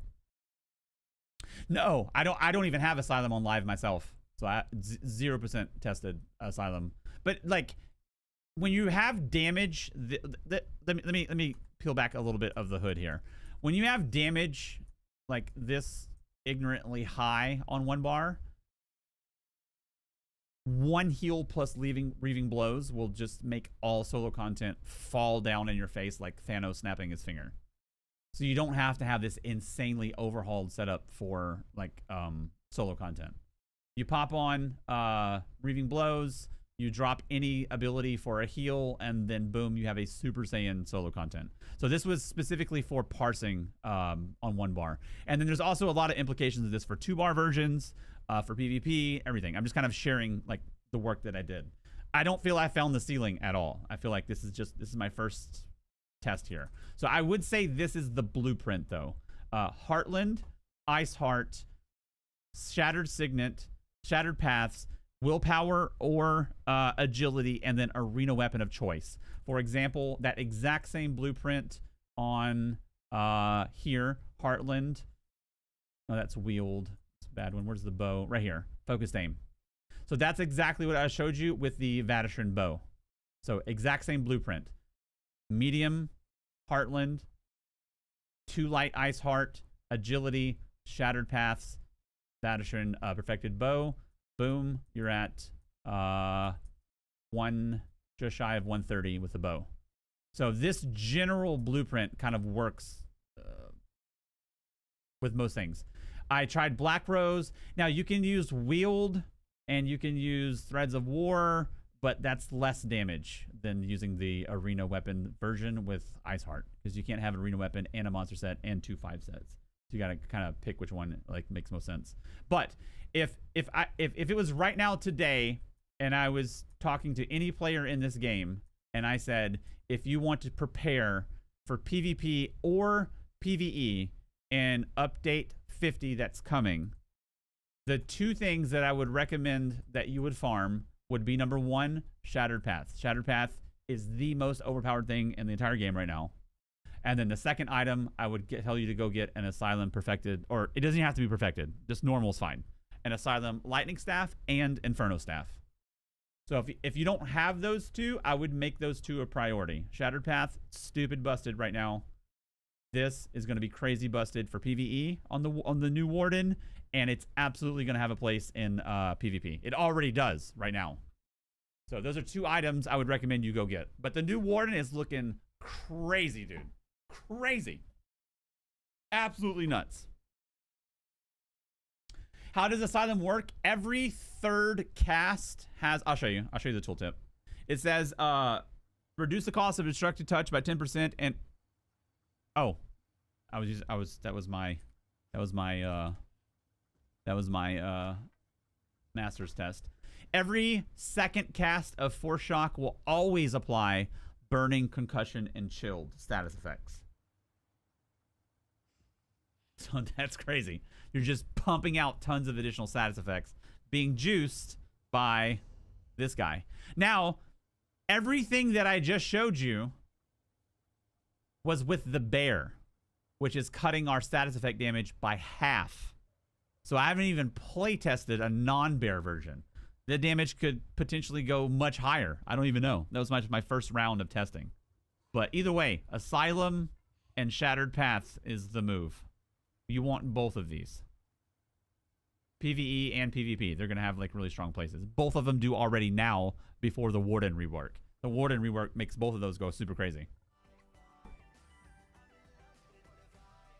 Does it replace? Oh. I don't know if it replaces because it's guaranteed, you know? It's guaranteed status effect on its proc every second cast. So every cast around that, I would imagine your whatever chance you have in your build applies, and then every second cast it's guaranteed.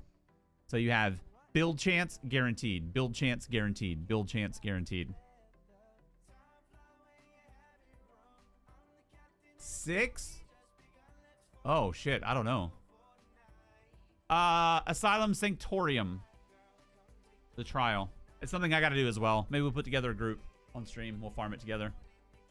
But Warden, dumb busted. And these are the masteries I'm using. I'll show you. So we're using... it says gain 33 weapon and spell damage for each status effect on your target, up to a maximum of 1,665. So we're running a status effect build, so that's bread and butter. We get 1665 weapon damage. And then this guy here, it says upgrades Bond with Nature, which is an animal companion passive, to also activate when casting Winter's Embrace, which is these two abilities here, to grant 15% weapon and spell damage for 10 seconds when you're at full health. So we get 1665 extra weapon and spell damage, plus an additional 15% from this passive here. So Warden is like, I don't know if it's more overtuned than the DK, but it's definitely in the same conversation of like crazy levels of busted. So I am stupid excited about this level of strength. I hope all classes roll out this strong. That'd be just makes everything way more fun than this crazy tanky meta that we've been in forever.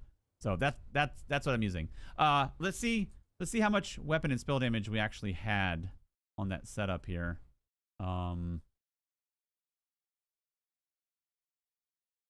7,200 on the top end of it, which is pretty crazy. Okay, I will log back on the live servers real fast.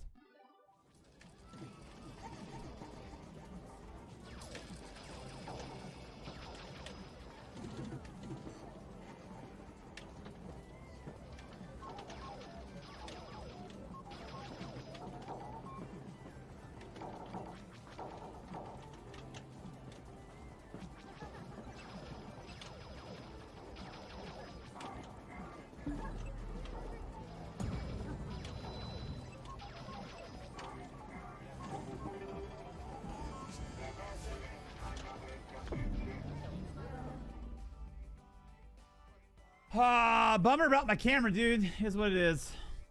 Rather than troubleshoot, I decided just to keep streaming.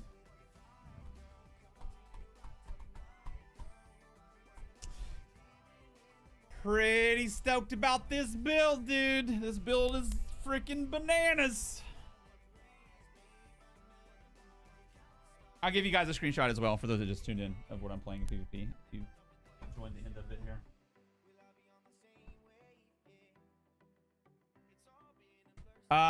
We lost 0 1v1s. We literally beat everybody we fought, and we stalemated one fight. Which is pretty crazy. We fought some good players. Let me run to the house real fast. I'll show you the screenshot.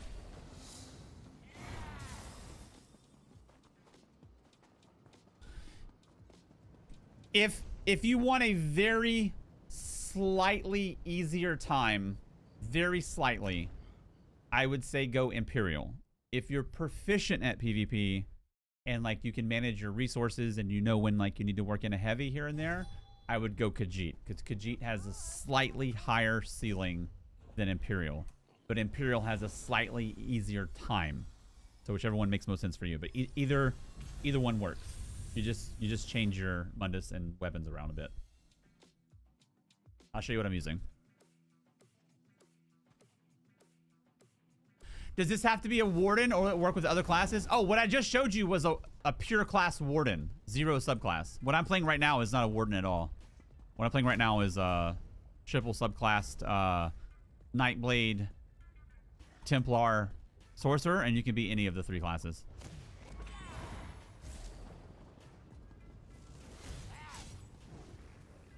So, here's the deal.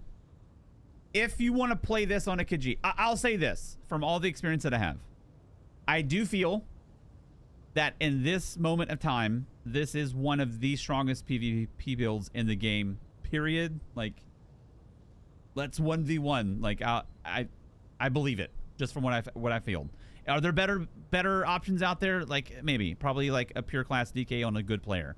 But this is stupid strong with this new mythic. I highly recommend giving it a shot. If you want to play as a Khajiit, then you want to use the Warrior Mundus. These are the small changes between Warrior and Imperial. Those are the only 2 classes I recommend. Khajiit, you run the Warrior Mundus, and then you use double axes. 1 Nern, 1 Sharpen on Masters. If you're an Imperial, then you run the Shadow Mundus, and you run 1 axe and 1 mace. So Khajiit, Warrior, double axes, Imperial, Shadow, 1 axe, 1 mace. That's the most min-max damage that you can get. Everything else here is the same. Some secret sauce here with Strat Reserve. Strat Reserve is legitimately busted with this new mythic. Now I can't explain this. Let me give you one more little piece of information that's pretty big deal. So we're running Strategic Reserve, which says we get 30 health recovery for every 10 ultimate we have. And the way that I'm playing it right now is I'm not using my ultimate. I'm just sitting on my ultimate. And I'm using this specifically for 2.5% more crit rating from the Nightblade passives.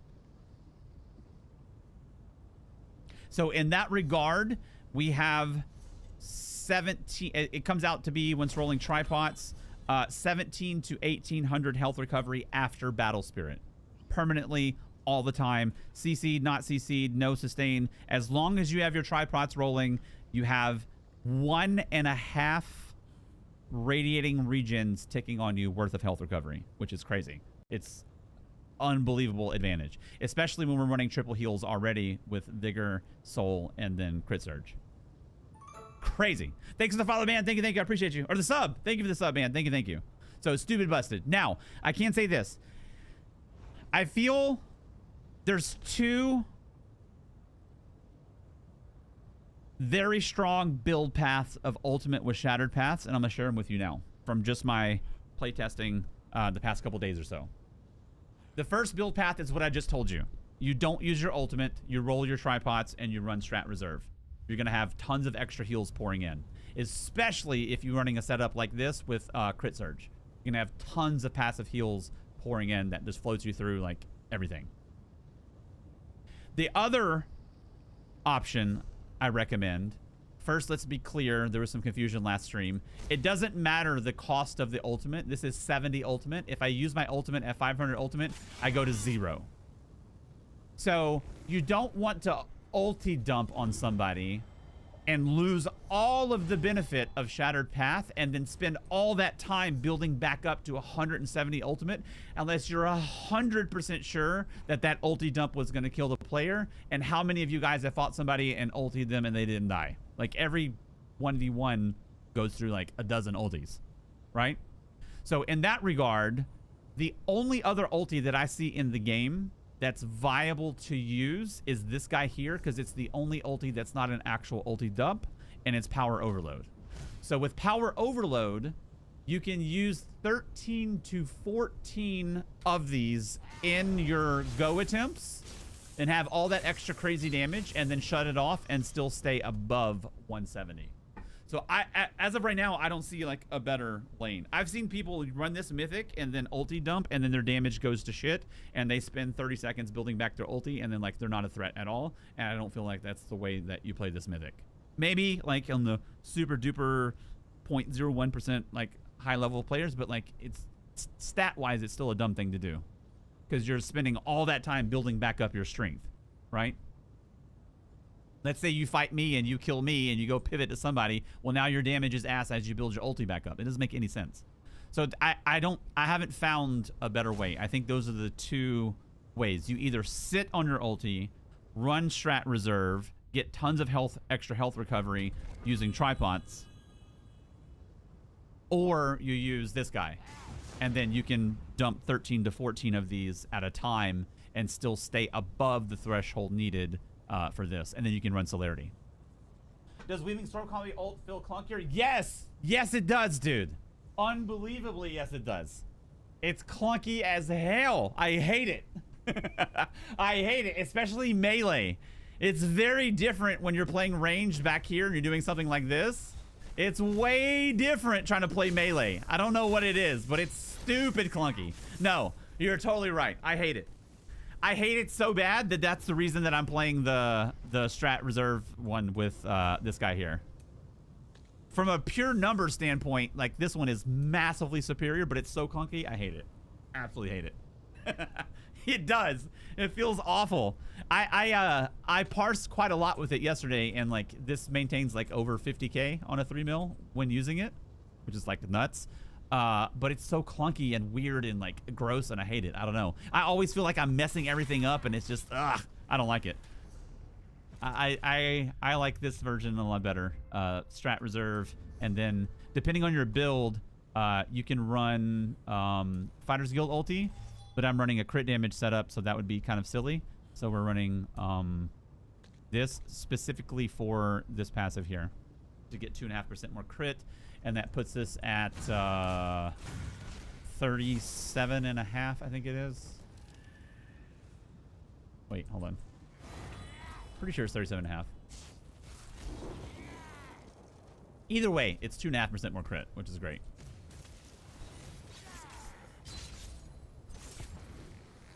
Yeah, 37.9. So I could take this down. You know what I haven't done? Let me see. Let me do one more little test here. What if we took that down to 35? I haven't actually did this. Let me see that real fast. Hold on. Like home stretch of min-maxing here. Mikey!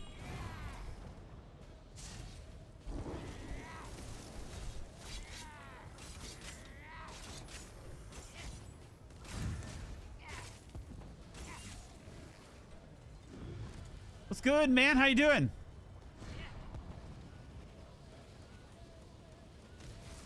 Mikey in the building.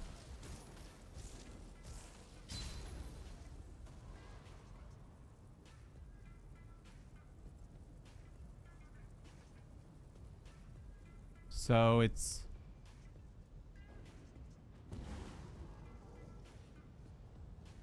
$125 more weapon damage, or 2.5% more crit. Let's see.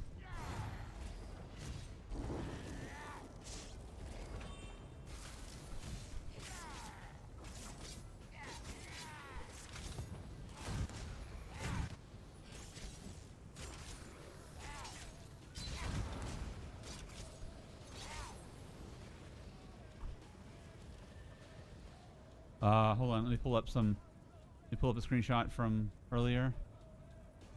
Documents, Elder Scrolls Online, live screenshots.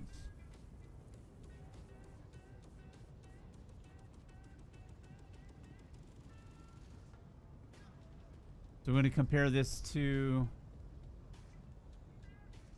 I ran.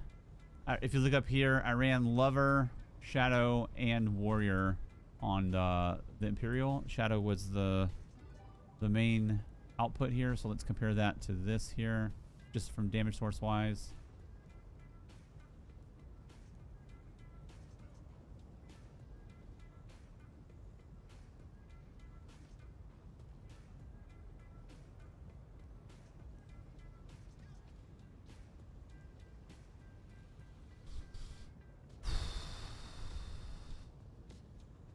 Case for both, but I'll say this.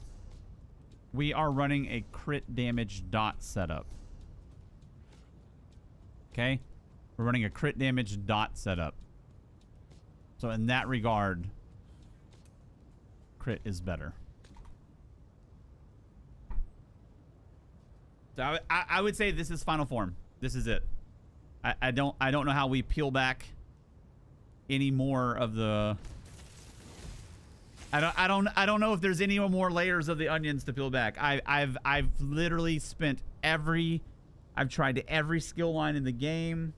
I've parsed with every class variation. The only other option to this build to make it better, which I don't think is better, is to drop the Nightblade skill line and we make it no longer a crit damage setup. However, with being able to be right there 3% less than crit damage cap, it would be silly to do so. Which, by the way, we don't have major force. And we're right there at crit damage cap.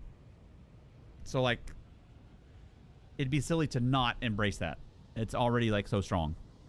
And then at 35% crit on top of that, dude, crazy. Sorry, Incerdial, and these damn pulse kickers. Glad I keep my hair too short to rip out. Yeah, it's pretty rough, dude. It's pretty rough. You have one global to react or you're getting torched.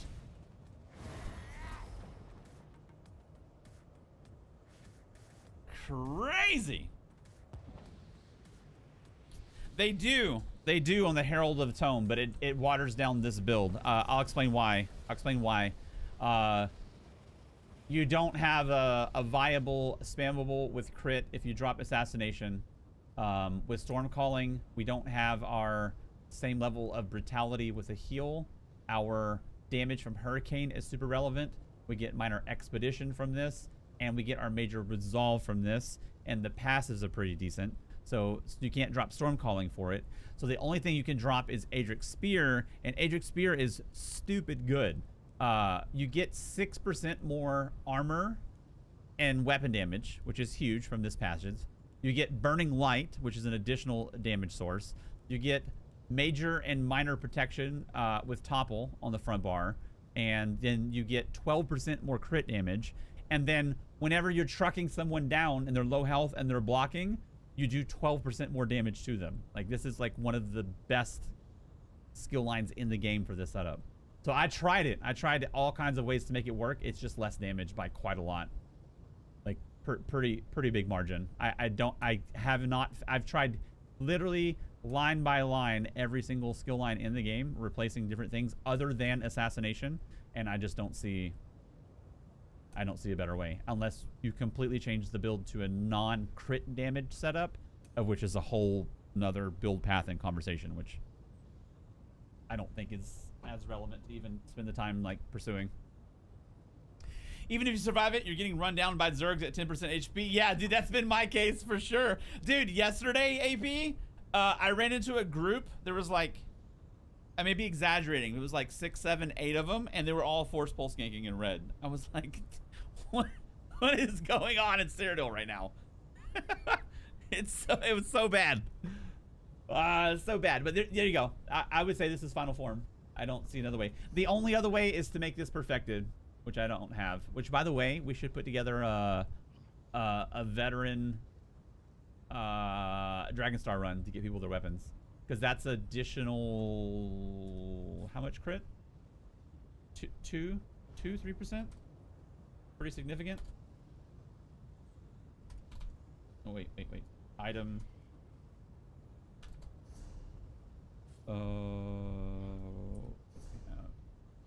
Masters.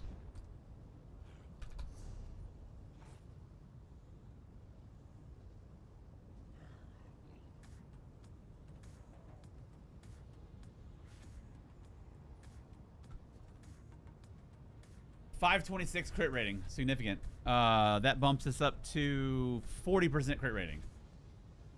So that's the only item in the game that would like elevate this. I think is going from normal to perfected. Not fun for sure. They should add a division to pulse LA sus like they did with the bear. Oh, that would break it for sure. That would break it for sure.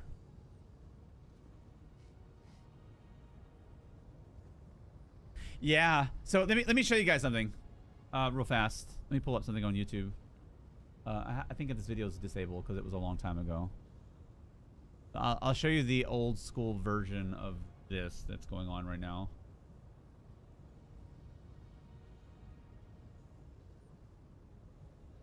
So I've told you guys before, there's a metric that like they may not call it this, but generally speaking in the industry, it's called TTK, time to kill. Low time to kill, meaning it takes a long time to kill somebody, it means you're in a tanky meta. Or an all damage mana. A high TTK means a tanky meta. It takes a long time to kill somebody. Low TTK means people die faster.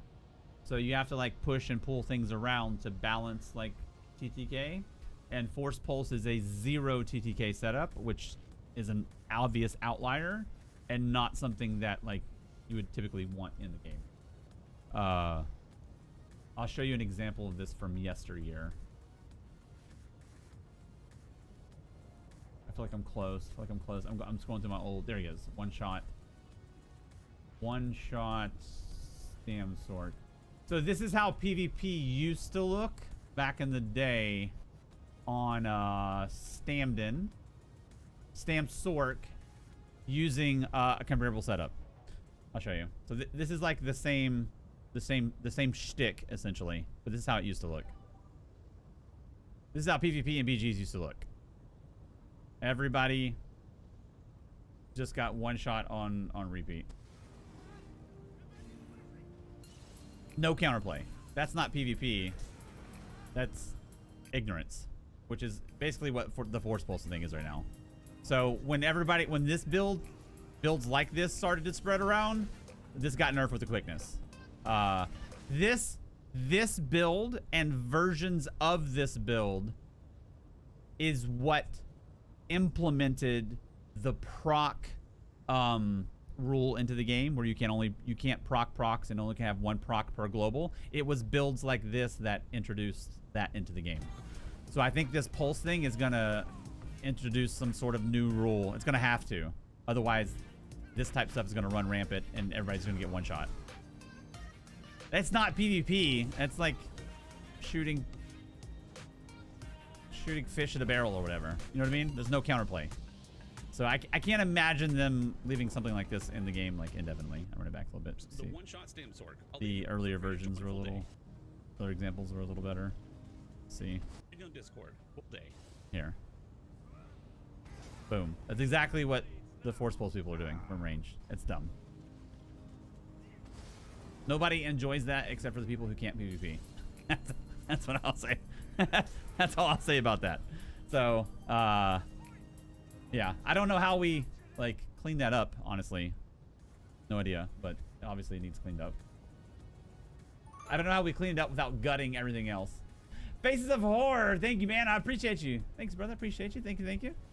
4 months. Let's freaking go, man. Let's go.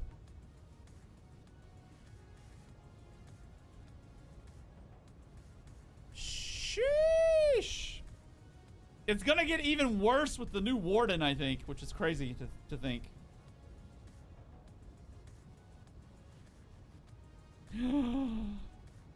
Dude, that's 12 sheeshes today. That's 12 sheeshes today.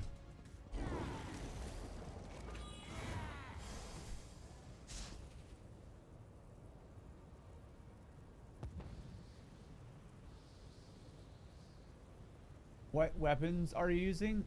Here's the whole build. Be easier just to do this.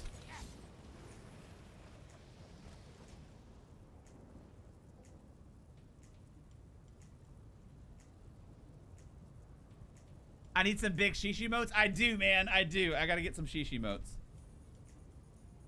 Strat Reserve, super slept on. I recommend trying it out if you're using this new mythic.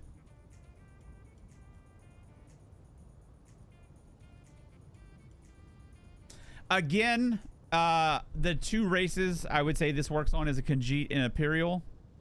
If you are an Khajiit, you want Warrior Double Master's Axes. If you're an Imperial, you want Shadow, 1 axe, 1 mace. I did also try, kind of interesting, I made a whole bunch of Master's weapons. And I had a bunch of like charged weapons. And another totally viable option for the jabs enjoyers is to run this with jabs. So you can run double charge with jabs. It's still like sustains well over 40 on a 3 mil, but it's less overall output, and then you lose some crit rating, which can hurt a little bit. But this is a totally viable option to run with jabs. I would just change the traits from Nern and Sharpened to double charged. So you can run this as jabs as an alternative. I also tested out both morphs of this guy here, which has my favorite skill style, Rapid Strikes and Bloodthirst. I love this skill style. Bloodthirst, you won't die, but you won't kill anybody proficient, but Rapid Strikes is totally viable. So Rapid Strikes is like the same general, this morph here. Show you. This morph right here is in the same general conversation as jabs, although jabs does have some additional benefits. But you get 4. Jabs gives you 3 strikes per global with 10% chance to apply sundered. This gives you 4 strikes per global, and then running double charge, you have like a decent amount of like proccing that. So I tried all the relevant like possible things, and this for sure is the most output. If they remove sundered from surprise attacks, I would probably play jabs. But because surprise attacks has sundered on every use, it just makes it really, really stupid with shattered paths. Pretty crazy. Pretty crazy. Okay, I'll be right back real quick. I gotta check on the puppies.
Okay, back.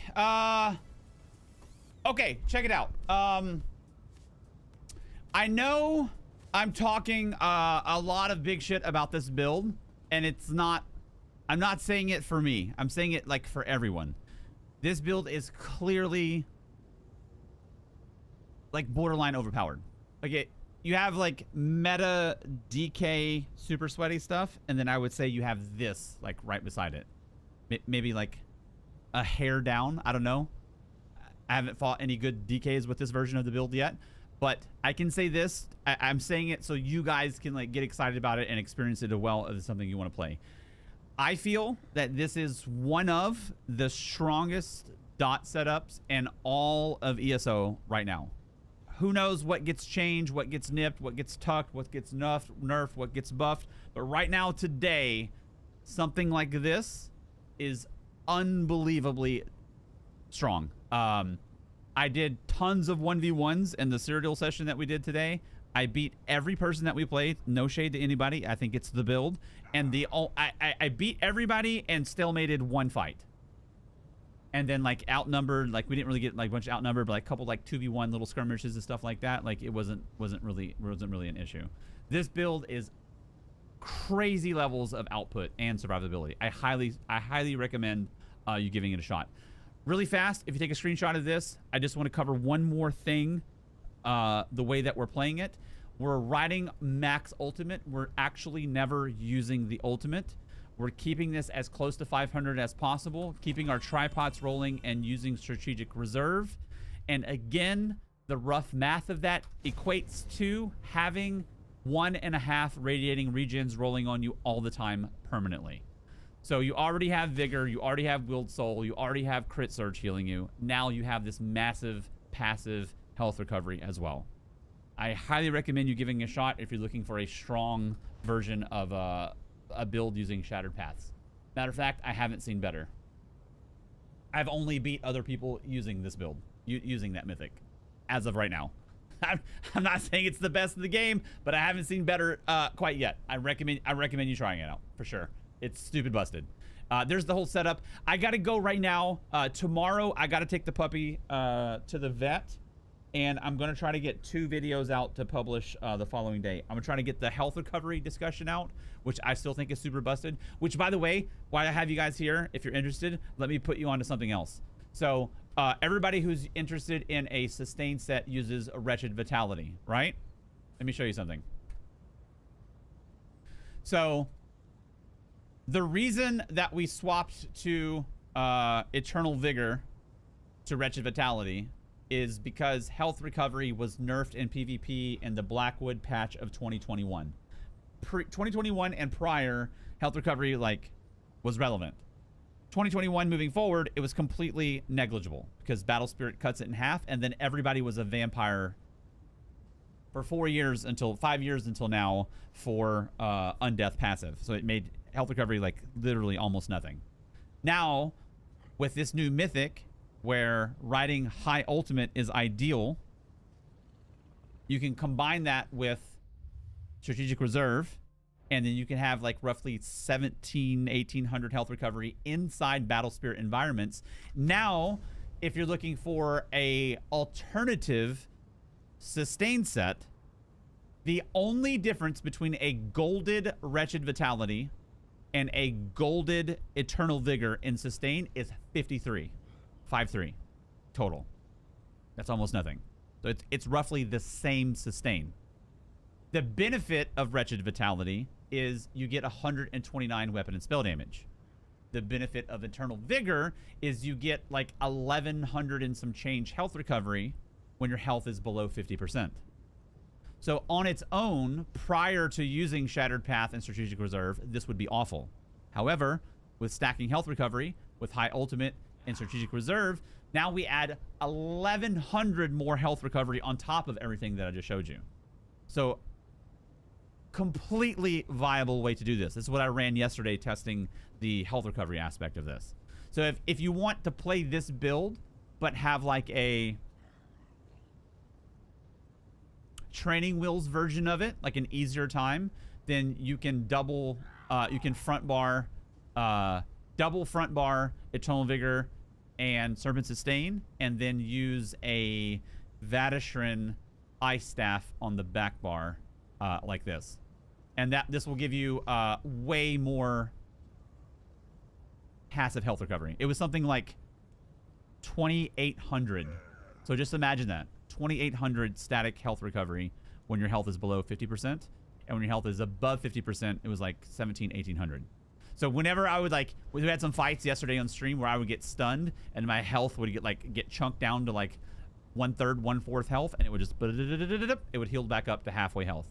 You don't have the same damage as this because you're losing the master's weapon, but you still had really good damage. It sustains about 42k on a 3 mil, and you got tons and tons of health recovery to float you through. So I think this is the first case right now since 2021 where eternal vigor and health recovery is actually viable. And I would even go as far as to say, if like a build like this is a little bit too much and like you're kind of learning and you're trying to tread water and figure it out, play the eternal vigor version of this, because it's like, I don't know, 5-10% less damage only with way more survivability. So it's a total another lane to experiment. And I also think in that same line of thinking that there's going to be crazy paths potentially with health recovery. Imagine something like everything I just told you, and then something like what's the monster set that gives you like 1,000 health recovery when you fall below 50%? What's that called? Hold on, we'll find it.